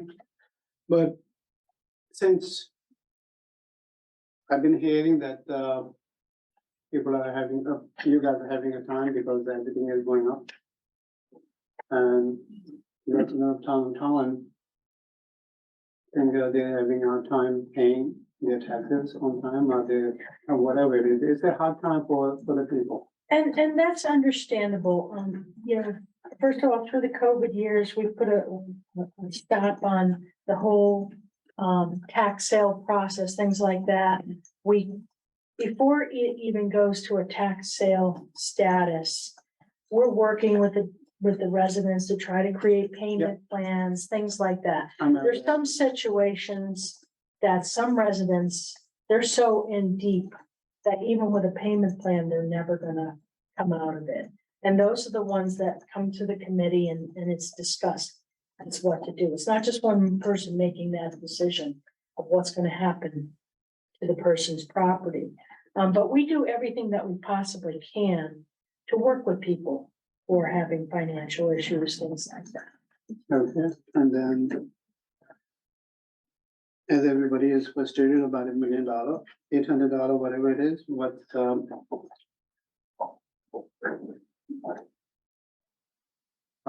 Colin says, do a capital because of, we are having another 140 apartments or whatever it is, they are coming on the board. I don't know what's, Brian has a plan for, did the map with any of those emergency people that what we need or whatever we can. But my only thing is, I have only two things. Either if there's a possible, we can give back to the residents of town Tolland. That's number one. Want me to answer first? Sure, please. That would be good. I don't know if it's Um, possible or not, but You know, in turn there's of, money out there, so. yeah, in turn of saying, okay, let's write a check and give every citizen a refund, that's not a process that would be recommended. On so many levels with trying to make sure who would get what and all that.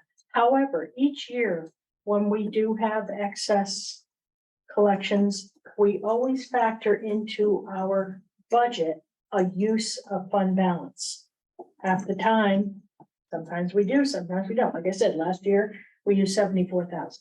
But that use of fund balance number that's factored into the budget is basically like giving back to all the citizens, because what it does is reduce the amount of money that we need to put into the budget from tax dollars, because it's another revenue source. So in essence, it's reducing the mill rate because you have another revenue source that's offsetting the tax rate. So, you know, in respect to that, that's one way. You gotta be very careful with how you balance that. Again, because if say if we were to put, and I'm not saying to do this, because I think it would be too high, but say if you put 500,000 in as a use of fund balance next year. I'm not saying to do that.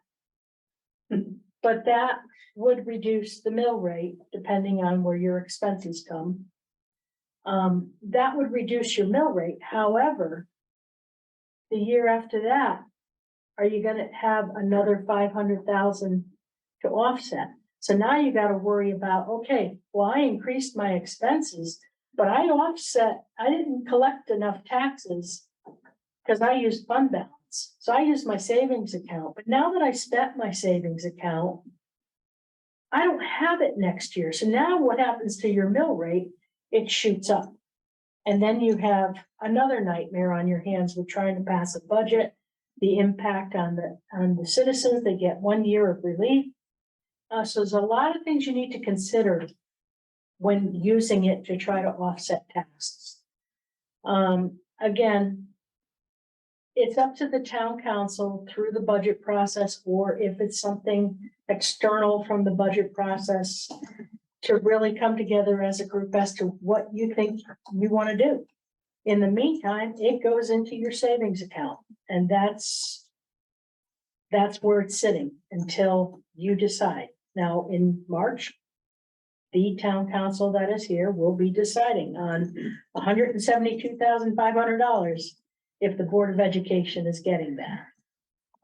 There may be other decisions. There may be a recommendation when the manager puts the budget together next year, he may say, I'd like to recommend 300,000 to offset the tax rate.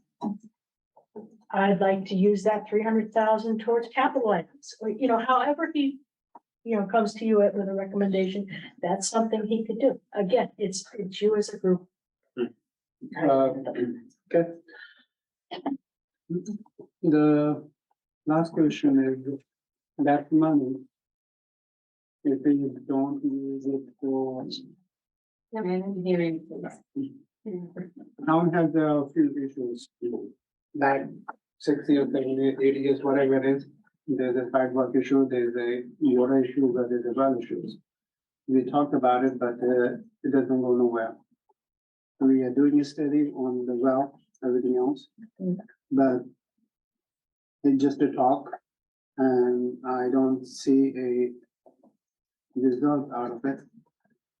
I think it's gonna be about 2 years, and we are talking about it, and time to say about the town council and not about it everybody else, but we are still talking about it, but is there any way you can, instead of putting that money in the saving or whatever it is, can we just put them aside and toward the bigger project, or use that money for the people of town rather than. Again, the town council as a But group can decide to do. One second, what they want. but on the same side, well, I'm not blaming you, but it's like just like my thought is. But I can say if and buts all day long, if and buts. It could be that, it could be that, I can say all day long. Does it mean anything? Why don't we worry next year? Why don't we worry about 2025 when it comes to, but it's like, what if? I mean, can we stop saying that? If. It's like, you know what, use the money for the people of the town of Tolland. It's just like, rather than saving, rather than putting in saving and then, hey, you know what, this thing comes up. I know it's gonna be next year, town council, whatever it is, but like I said, there's gotta be a way that. At least we can solve our issues, residents issues, rather than just the regular business of town and town, it's like. Regarding the water issue, which I'm not really involved in, As I said, it's but like, you know, that again is a much, much bigger it situation. does. And I know you have a task force that is working on that. A few $100,000, I don't think is gonna address the problem. I do agree with that. Again, that's something Policy wise. that, Yeah. you know, policy wise, that you're all working together on. That can do it, you know, when it comes time to looking for money, if there's a decision on addressing that, then the manager will come to me and say, all right, how do we pay for this if it gets to that point? And that's where I come up with the different ideas, and it's not a pretty situation, It is, depending on what route has to be taken. but if we start talking and then take action, that I think, I used to live in Manchester, and Manchester has a eight district, they were charging extra for certain part of the portion of Manchester where they supply extra things, whatever it is, or they hook up the water, or they hook up whatever it is. Sure. They were charging the for, Oh, yeah, and last year, I think they, we do that also here. so. There are water regulations. We can talk about it, but like we have to start rather than just waiting on one testing after other. One lab after other. You're barking up the wrong tree looking at me on this one, sorry. We were recommended by Deep to hire a consultant to do the testing. Deep got out of it. We're moving forward with that testing. We didn't ask to spend and get a consultant and spend money on it. Deep got out of the business and told us you need to hire a consultant.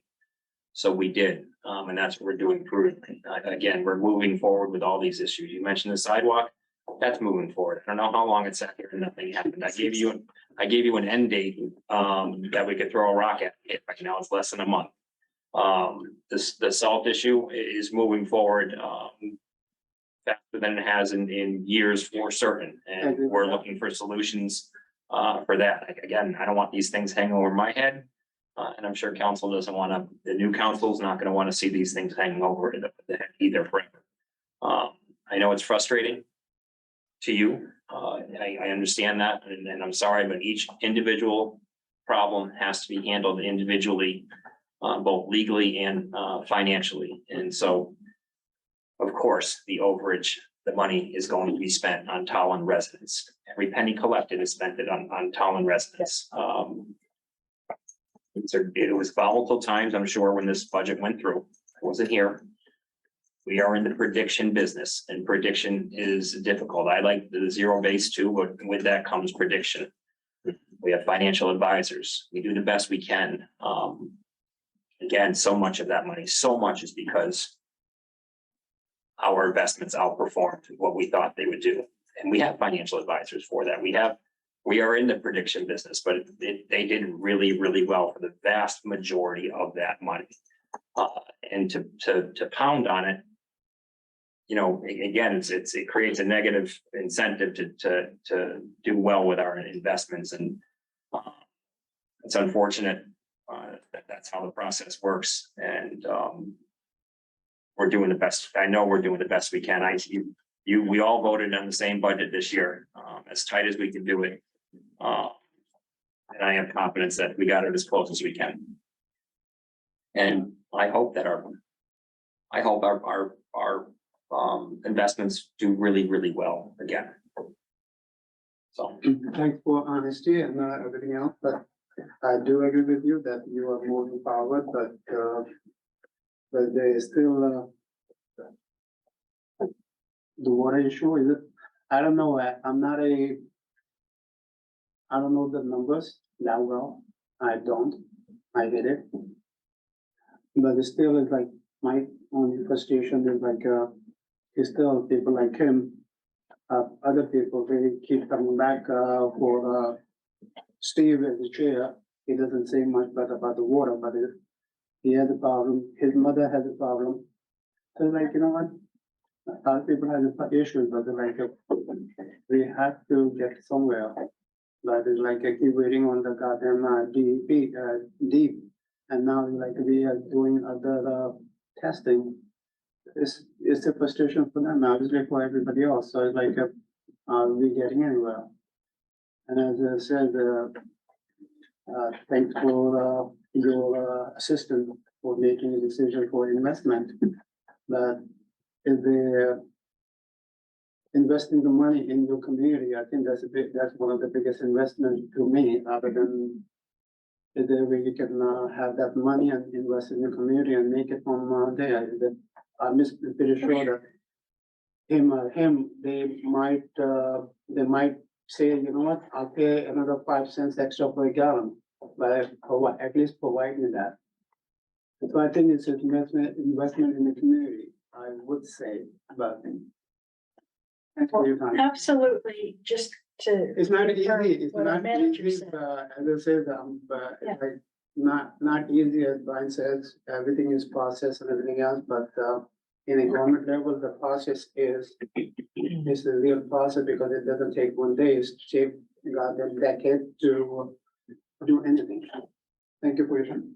Thank you, Cindy. So we'll go around for a second round of questions. I just want to clarify. I heard at least two people here, a couple more questions, but I also have one. What is the final balance of our tax stabilization fund? I don't have the number with me, but it's 300 and. Well, we had 140 last year and. Couple hundred this year, maybe 340,000, right around there. Okay. Now, part of the policy does indicate that these funds could be used to, just pulling back up here, to reduce borrowing costs and stronger bond ratings. Are we at a point where we have very strong bond ratings and possible use of that stabilization fund to reduce borrowing costs? Would this be a time to do that, or is that something Are that you you should be talking building? about the debt service fund? No, for the tax stabilization fund, it says there's, specific uses for it. One of them is to reduce town borrowing costs due to stronger bond ratings.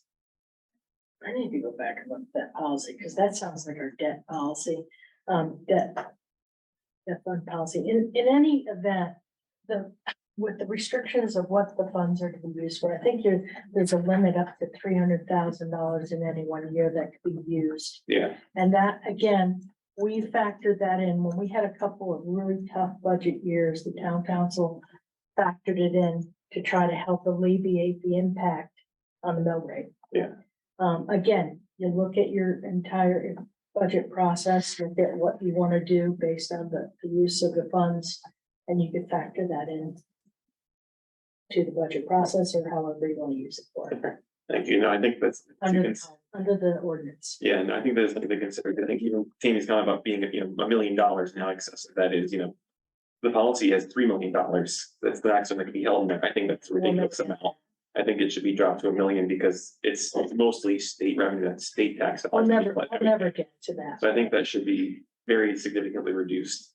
If we don't do it this year, I'd strongly recommend the next council Yeah, the next, consider dropping it. I think there's a statement in there, it has to be reviewed every couple of years. Yeah, I think it's 4 to 5 years. I have to look back to it, but yeah, just looking at the policy and seeing, well, we have this fund that's gonna keep on growing. What's the max? What can it be used for? I think that's in addition to some of the conversations about reducing our long-term debt, this one also allows us to reduce our debt Oh, expenses. yes, I know what you're talking about. Yeah. Yes, okay, in the general fund to offset when you're sending that. Yes, I understand that. So I guess now that you understand, do you think that is a reasonable use of those monies?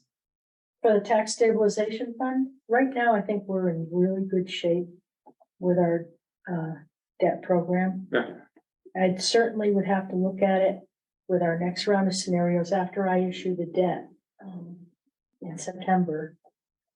Look at what our debt management plan looks like once we get the final interest rates and all that, and see where the overall debt impact is. Because for a few years, we're covering it with other money. The general fund is not paying all of the debt Yeah. that we owe currently.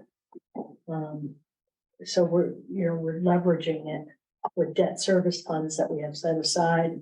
We also have money in the general fund that's committed. The use of fund balance. So it was in there to help offset the impact on debt. That's just something you consider, but that was my main question, so Anything could be considered. thanks, Lisa. So any follow-up question for a second round, Councilman Neercheck and Councilman Mujia? Do you want to go first this time? I key you up, right? He's at the launch pad, Colleen. Oh, I see. Anyways, so are we making a decision now? Like I'm confused, like we're No. throwing out all these ideas and it's just. So I think a lot of these are recommendations. I think we can field some of these ideas about potential capital debt use, where we can potentially utilize any excess funds. I think as Lisa's finishing closing out the books and probably after her bond meeting next week, maybe give her some breather time Well, to look at scenarios, have conversations. And you really need to wait until the audit is done, which is December, Yeah, to really have your final numbers.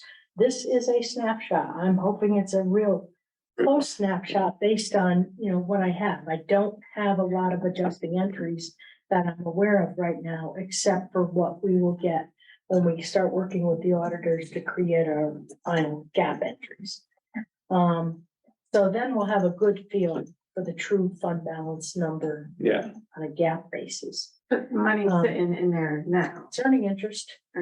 Maybe I better stop. It's earning a lot of interest from the council. I'm just kidding. I'm just kidding about stuff. No, Chris is really doing a great job with that, but, Yes. yes, for the time it's there, it's not burning a hole in anything. If anything, it's going to strengthen us to try to keep that AAA rating. I'm a little nervous this time around. Federal government just got downgraded by Standard & Poor's. And you think the federal government would be fairly strong, but, we've had different things, our financial management and management have always helped us. Our economic development is our weak area.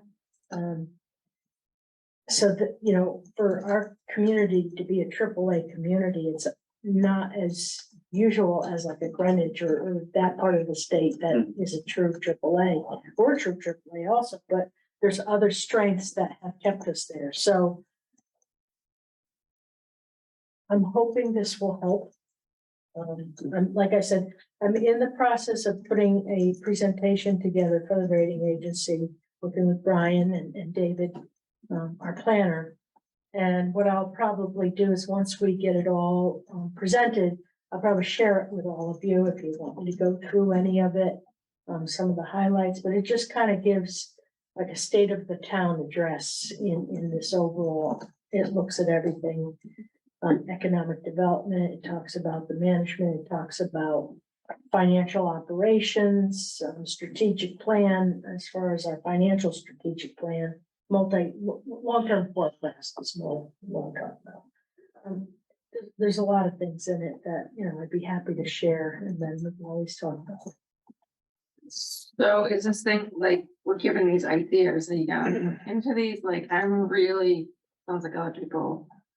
The capital thing, I don't know if they agree with the ambulance thing, but is this something that you can start looking into? Like I said, Brian, when we talked,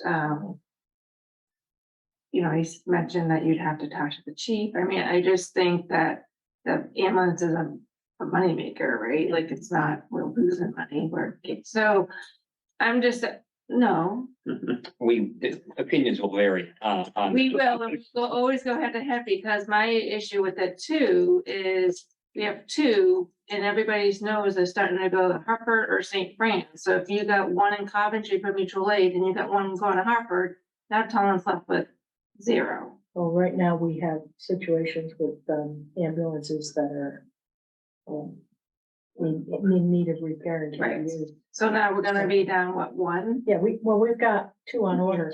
Two on order, but how And many do we we have in the bays right now? Just one or two? I think there's, is there just We have one? two out there right now. Is there two? All right, they're using it, but the air conditioning. No, I know that everything is on back order for years, so that's what Yeah, I'm just saying, that's the other problem. yeah. So So we have what, this money now, but it's taking 2 years. Plus, we don't even have a VIN number and it was ordered 2 years ago. That's not good. so anyways, my request is that, Brian. At least that's my, it's something to. My thought would be, we look at a timeline, and come up with some suggestions for council. My thought is, well, how can we most prudently spend that money to protect the financial, situation of the town and lower the tax burden down the road? I don't know if that is an ambulance, but I'm happy to consider that. And if someone can produce data to inform me that that's the best way to protect, our situation, our financial situation, then I'm happy to Well, present that to you for consideration. In capital, so it's, you know what I mean? Well, that would be something that is more in tune with the capital plan, and Right. that is brought forward from the Chief Lytle. Yeah. And his team will usually bring recommendations through to the town manager, and then the team works together on determining the Right. affordability, the need. There's a whole list of requirements under our capital policy that you look at the safety, you look at the various needs, again, you know, an investment in another ambulance, how much more safety is it gonna provide, things like that. That is all part of the capital plan. If there's any other things of capital needs, those are all should be brought forward through to the capital plan. He'll be starting it within another month or two. I think Tammy and I have been doing a really good job in approval of council.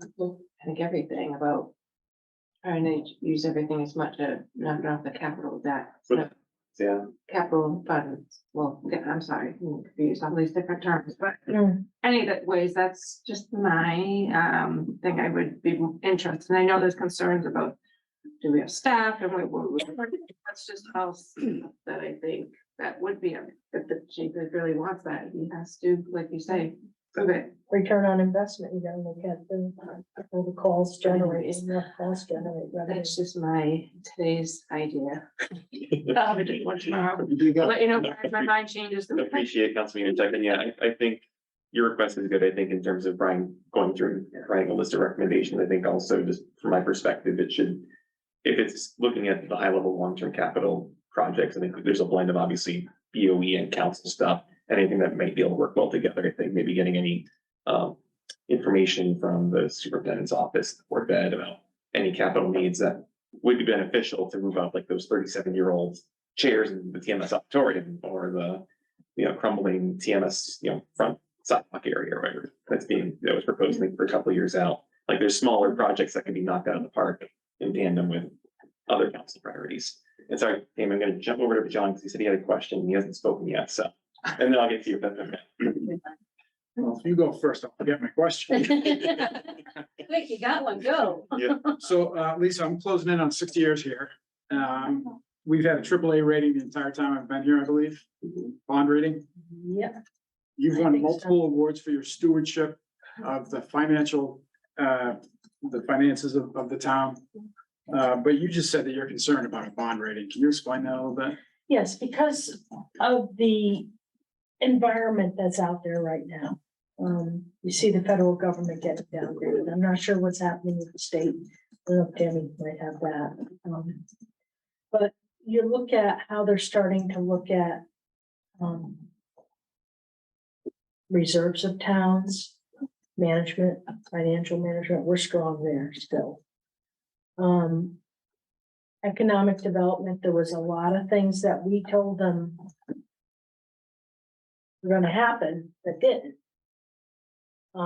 The Santini development is a plus for us right now. So I'm hoping that's going to take the place of other stuff that we shared with the rating agency that was kind of on the horizon, that's not coming to fruition. So what concerns me is how they're gonna look at our economic development, how they're going to look at cyber issues that are out there. We are very fortunate. But there's a lot of stuff that they're focusing on. They're focusing on, the question I got today was that street takeover. They're asking questions that we're gonna have. to Something like that can, answers on. something like that can affect our bond rating. Sure. Yeah, they send a long list of questions over. Yeah. And what she's saying is, or she's reading the tea leaves, is they're really nervous. It has nothing to do with the Tolland specifically, although they did get granular on a few things, but the way they're acting holistically is making her nervous right down to the federal government. This doesn't look like a layup. Last year, we felt strong as a layup, but not because of our game. Because, we're strong and the Santini thing is happening and the commercial development is developing right off of that. But it's some oddball questions that they're throwing out there that are, I'm sure, causing her to shiver over there a little bit. And, I completely understand that. I mean, it's kind of a big deal, right? If we get downgraded, it's gonna cost us, millions. Okay. Yeah, we're, because of, with being a AAA community, we're fortunate to get really good interest rates on our borrowing. Now, if we stop borrowing and we get downgraded, it's not gonna matter. Okay, Right. but while we're still in the market, we've got to try to protect that for the cost to the town for interest rates on debt that we sell. Less debt we issue, the better situation we're in. The I budget mean, passing on the first time is a good. Yeah. Or they look at everything. It's odd. If it doesn't pass on the first try, that's a mark against us. Investor confidence. I mean, the federal government downgrade, I paid attention to that and I don't see how it correlates with us though, but you're saying, I don't, but to the fact of something as strong as the federal government, or in my opinion, the federal government, has a lot of taxpayers. Mm. You know what I mean? Something as strong as that gets downgraded makes me wonder, little Tolland, we have a lot more control over things here. This is true. But I just want to see how they're gonna be looking at us, and I'm gonna do my damnedest to put the best picture forward, and so is the manager, of course, and to present Tolland well at this rating process. Yeah, I mean, even the state, I think, got graded last year, last November, they got upgraded for the first time in several Yeah. years, but yeah, federal, Trump state in terms of federal ratings. And stability and debt. Stability, debt, all kinds of stuff goes into it. The federal government, that was huge. It hasn't happened in my lifetime. okay, Well, we'll know in a couple weeks, all right. and you guys will be one of the first to know. We appreciate that. Of course. Councilor Nuccio? So a couple of things. First, in regard to what Katie was saying, I could get behind the 24,000 number if it wasn't every year. And it's not 24,000 every year. If you look at the expenditures alone, it's hundreds of thousands of dollars every year we're not spending. It's not a one-time, we didn't tax people by 24,000, it's hundreds of thousands of dollars. Beyond that, this money, instead of looking for ways to spend it, can we pay down debt by $800,000? Can we not take out debt? Like we have the fire station coming up. Why can't we use that towards the fire station instead of incurring $800,000 of debt? I support whatever is gonna put us, and I love the thought of eliminating debt, but I have to rely on the experts on where to put it, and then we'll present options. Yeah. I would I'm ask sure that you'll you hear consider about that and. Yeah. I would ask that you consider that because that's not even taking out debt. Yeah. Right? So that's instead of looking for something to spend it on future years out, it's not even taking it out, which would make our debt lower for everything else, which to me, less debt is better. We have some of the highest debt of all the towns around us. Like we have a much higher debt than a lot of the towns around us. So if we cannot take out almost $1 million in debt, I would like that. And And- say what the spending, I'm sorry. to not incur debt, like, so like the stuff, the fire department that hasn't been fully, the debt hasn't been taken out on that so far, like the other stuff like that, instead of going forward with all the debt that we have, or pay it down, take it down by that amount. Yeah. Which would then also lower the tax burden, because you don't have to build that into the recovery, right? Secondly, suggestion, I think this would have been less shocking to people if we had a better, more comprehensive quarterly, monthly, quarterly review to say, hey, we got more money than we anticipated for this or for that or whatever, or, we know we're gonna spend less than this, and that. We need a better quarterly review process. So council is not surprised by opening their email and finding out we have $1 million.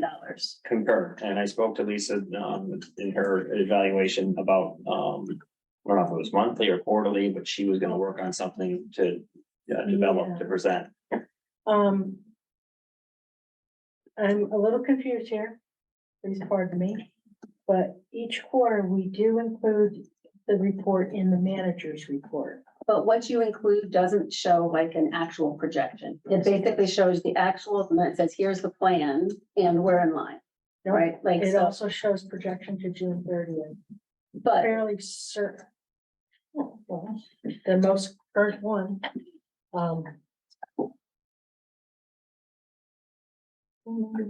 I need to look at the others. This is the June 30th. one yeah, of this year. because I need to look at the prior quarters, but I'm pretty certain that I include a projection to year end, but I'll have to go back and look at the spreadsheets. But if not, we can make sure that that's in there. Certainly in the budget book, when we put it together for the manager version, as well as our final book, the projections were in there. Of course, I might have been a couple $100,000 off on what I thought we were gonna turn back. I was showing 700 and something thousand, I think. I have to go back and look at it.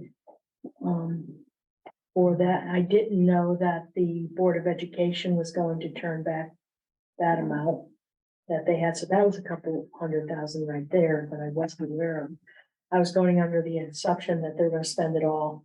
well, that's kind of what they say all the time. Yeah. So is there a way to actually put pressure on that to say they have to provide us with a realistic expectation every quarter of what they're gonna have left, and not that, oh, we're gonna spend it all? I can certainly try to work with the superintendent and see, but, I'll go back and look at it, but, the information was out there. Maybe it just wasn't brought like in a discussion or a council meeting, but it was shared.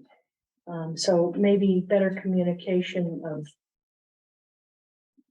do we put it on an agenda once a quarter and talk about it with, you and I worked on a very good layout of, you wanted comparative for the same time the previous year. We added all that in there to get at it. And then what happened was we would just put it into the quarterly, into the manager's report. It's up to the council. I know this one's leaving soon. I don't know if future councils would want it as an agenda item or as part of their manager's report, and we talk about it just like we're doing tonight. I have no issue with that. I think a quarterly, having access to Lisa, and her knowledge and what's her predictions and such is a great idea. I concur with that. And as far as the economic development stuff, Starbucks, been 4 years in the making, that's gonna be here soon. And 4 years in the making. And I have actively been talking to multiple bakeries to try to get a bakery here in town, so. Italian one? Yes, I actually talked to Massachusetts? Josepina's, and stuff, no, Josephine and I know South her. Windsor, Kate. I know her Josephine. cousin. And, well, listen, I'm working at many angles on that, Right. trying to get, and Luann's, so. Well, I'm good at that, but, all right. Well, that would be, so you don't want to put too much competition, because then I just want one of, all right, I'm working 3 different angles, I just want one, I just want one bakery in town, like one, just, I don't care for which one, anyone, but that's it. That's great. Luann's did reach out to us from Ellington. Did and you are tell them the interested. drive-through, they got the, I told Dave, yeah, see, I we'll told see where we you, go with it. there you go, like that's. And we do, and also share with these prospective people, businesses that, one of the things we developed was that whole mapping on the economic development page, where they could try to look at open spaces and areas that might be available, as well as meeting with David and planning. They always have a list of information there also.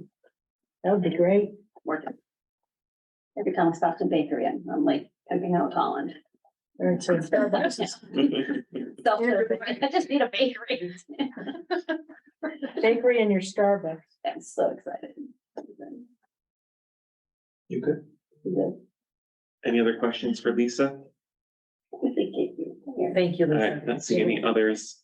Not a question, as much a comment. I don't appreciate a lot of the updates from the public safety and just looking through the packet, seeing the scuba and reventilation project. I think it's really phenomenal. I'm glad that they're working well together. So just want to give that big shout out to them. Are there any other questions or comments for Brian's report? Seeing none, we'll move to item 11, adoption of the minutes. I'll entertain a motion to approve minutes of outline 11.1 and 11.2. So by Councilor Nuccio, is there a second? Thanks. Second by Councilor Murray. All those in favor, signify by saying aye. Aye. That's unanimous. Item 12, correspondence to council. So we had 6 emails come in, including one from the website. They got forwarded to us all. One was regarding pesticides, one regarding noise concerns, electric vehicle charging, toxic biosolids, landscape company regulations, and sidewalks on the green. Thank you, Councilor Murray. That brings the 13 chairpersons report. Had one resident show up to chair hour last week and had a robust conversation about a number of energy and probably similar topics. What was emailed, sent an extensive list to Brian's office and got a lot of information and feedback back to me, which will be forwarded to that resident for informational purposes. Thank you to everyone who supported that research. The CROG meeting was canceled this month, so it's being rescheduled next month. The next chair hour is, I believe, the 6th of September. And just to kind of circle back on some of the public participation earlier this evening, I think needless to say, we have a statement in support of the LGBTQ plus community, but I think it's always good to refresh and re-say it again. I think this council, the community actively supports them and condemns the random acts of anonymous hatred towards our residents, especially those who have previously worked for the town, and even those who have been longtime residents that have invested in this community. So I think I'll allow everyone else a chance to speak to it at communications and petitions, but I denounce those. I hope that the information and evidence provided can lead to some kind of arrest and prosecution, and whoever's responsible learns from their misdeeds of hate. So, and then as a final note, it's been phenomenal working with everybody. Obviously, the news is out there for the past 4 years, and it's been some ups and downs, I think, for a lot of us. When we came in 2019, we never expected to run into a pandemic, lose a town manager, major natural disasters.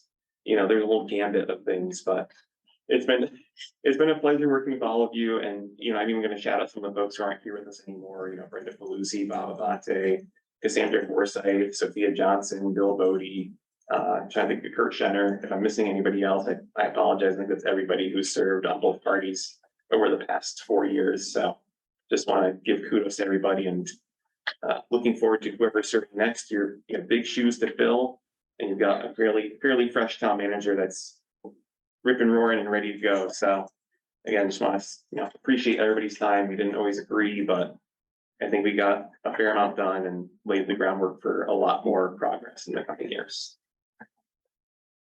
So with that, we'll move to item 14, communications and petitions from council members. Councilor Murray. Thank you. I wanted to do a thanks to Arts of Tolland for inviting me to do an art show in the month of September. I apologize, I forgot my art show invites, so I'll bring them into for everyone. I'm sorry.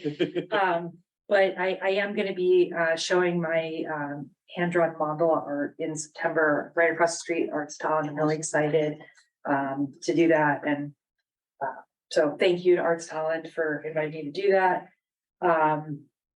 Thank you, Steve, for pointing out the statement that is currently on our website regarding support for the LGBTQ plus community. I would like to, I will be reaching out to, some of our friends who are here today to see what recommendations they might have for, further support that might be needed, during kind of a crisis mode that they're in right now. I wanted to just make sure everybody knew, I know there's a sign on the green, but there's a school supply drive this Sunday. If anyone has school supplies they want to donate, there will be people collecting school supplies on the green from 10 to 2. And I had a question actually about a different topic for the town manager. There was a press release, I believe it, today from the governor's office announcing a Connecticut interstate crew deployed to fight wildfires in Montana. And in that press release, there was a note that there was a firefighter from Tolland who was going. That is not funded by us, we're not paying for that, if that's what you're calling, I don't know, okay.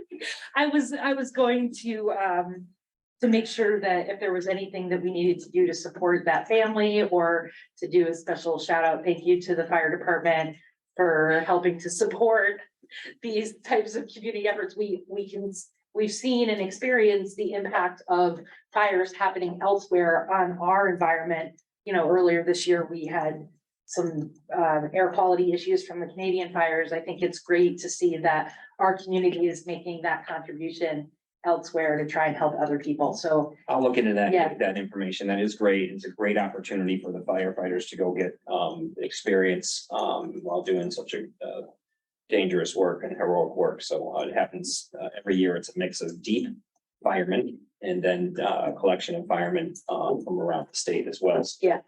By a deep effort to support other places. yeah, great. Thank you. That's what I have. Thank you very much. Okay, thank you, Councilor Murray. We'll go Councilor Yudichak and Councilor Luba and then. Alright, okay, all right, we're changing it. John, you can go first. Getting back to the hate act that took place recently. I know everybody around this table well enough to say that we all stand against it. I really hate that it happened in this town.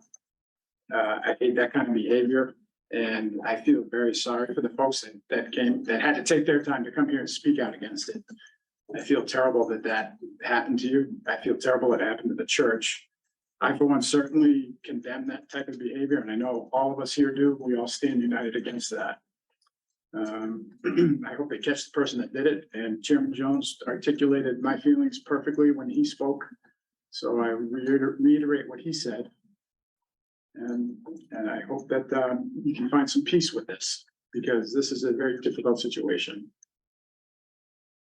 Thank you, John. Councilor Luba? Thank you very much, Mr. Chair. I mean, again, I think that both you and Vice Chair said it appropriately, but an attack on one of us is an attack on all of us. And that this is a way that if whoever is responsible for this, they think this is gonna be a way to divide the town, they're sorely mistaken. And I think that this town has shown its resiliency and has come together on numerous occasions to stand together. And I think the most reprehensible part of this whole thing that occurred is that it was done anonymously. I'm hoping it's somebody that's not from town. In fact, that's why knowing this town well, I don't think that it would be. I think that the town is better than that. But to do it anonymously shows cowardice. If you're gonna do something, take responsibility for it. If you can't, don't do it. In fact, this never should have been done to begin with. And I think that whoever's responsible for it, you're a coward. Plain and simple. And don't do it in our town.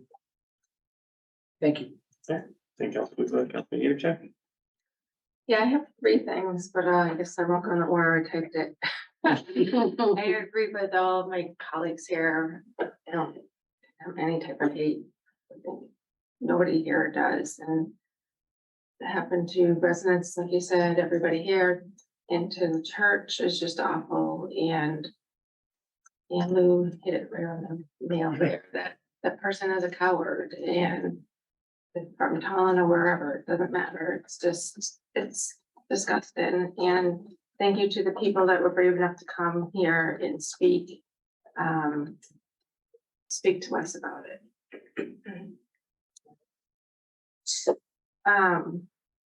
We were on the green on Sunday for the possum Tolland, what do we call it, Tolland Market Fair or something. Market on the green. Market on the green. There we go. So, of course, I went to almost every booth and I saw Deb Getz and some other wonderful woman. She just wanted me to, yeah. And yeah, national weeks across America, yeah. I have cards, she said to hand out to you guys. I think it's 2 for $30. They've already built 3 cemeteries with wreaths. They have one more left at Crandall. So, so I said, of course I would do that, and I'm surprised Lou has not done that. I take part of it every year, but it's. No, I'm teasing you. But yeah, so anyways, it's a great thing to do, and so lastly, this is more of a personal thing. So I was really sick 3 weeks ago. I had to call, I'm sorry, had to call 911. I just have to give out some big shout outs to people that were either there. I can't remember some of the people who were there, to be completely honest, still have some anxiety about it. And then other people that just followed up to ask how I was doing.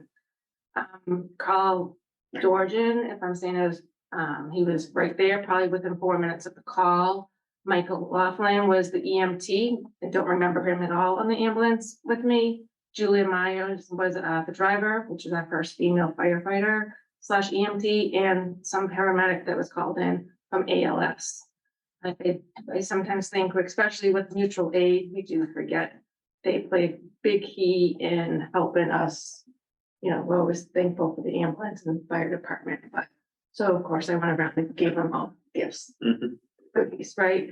So, and I know like Lou, like we chatted and just everybody was just so, that's okay. I'm so sure. Yeah.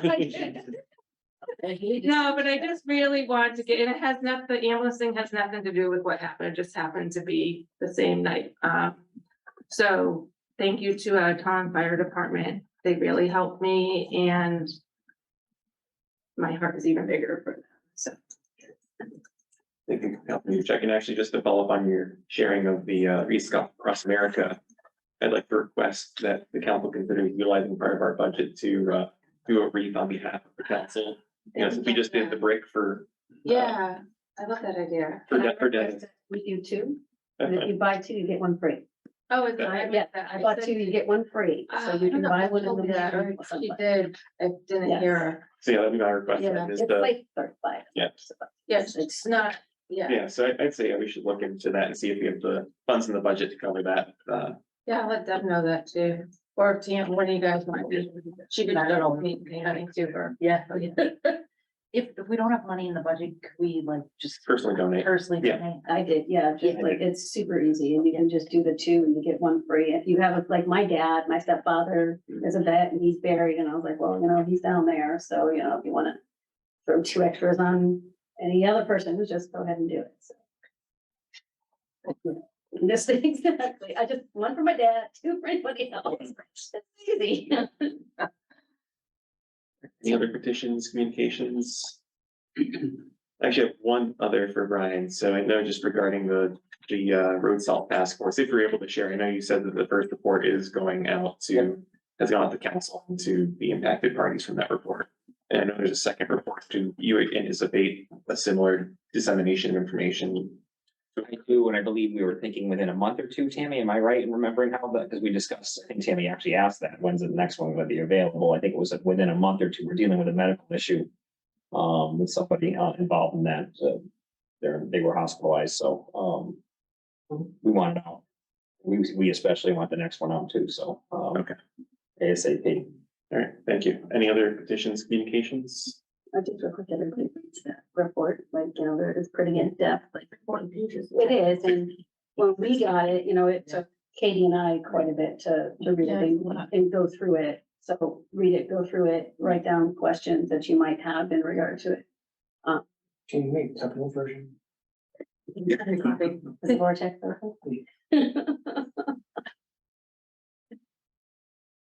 All right, sorry, did I miss anyone else? Good. All right, seeing none, we will go to item 15, public list of participation on any subject in the jurisdiction of the town council. With a 3-minute limit, if you are on Zoom, you can hit *9 with the raise hand function. Otherwise, if you're in the audience, you can approach the table and state your name and address for the record, and we'll start with in person. John Lappin, 168 Mountain Spring Road. It's good progress. I appreciate the release of the report and I look forward to the other ones, obviously, as well, because I know the issues that are dealing with in my house and how other residents deal with it, and it's not fun. And I know it's personal to you as well as, others. The one thing that I just want to stress to the council is this is not the ending result. This is just getting the blueprint as to how to fix it. And I want to continue to make sure that we're still making progress on actually getting to that ending result of actual fix in place for all of these different properties. Because it's a long time coming.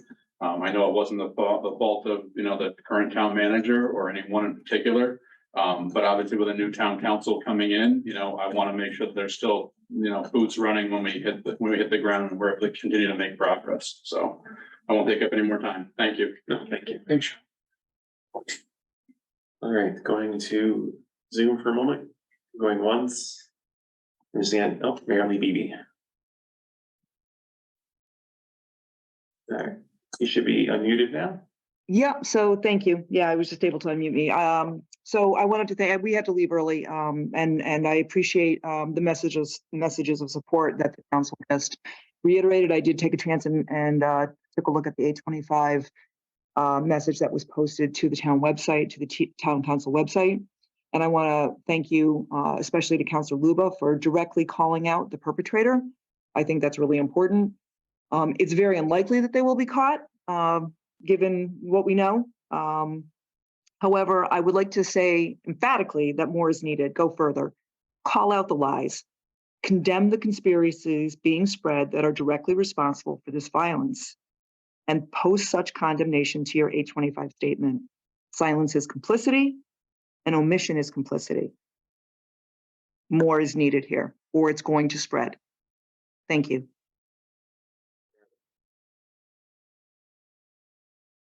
Is there anybody else on Zoom that would like to participate in hit *9 or the raise hand function? All right, seeing none, going once, going twice, 3 times, I'll entertain a motion to adjourn at 9:35 p.m. So moved by Councilor Luba. Is there a second? I'll second. Seconded by Councilman Yudichak. All those in favor signify by saying aye. Aye. If there's any, have a great night.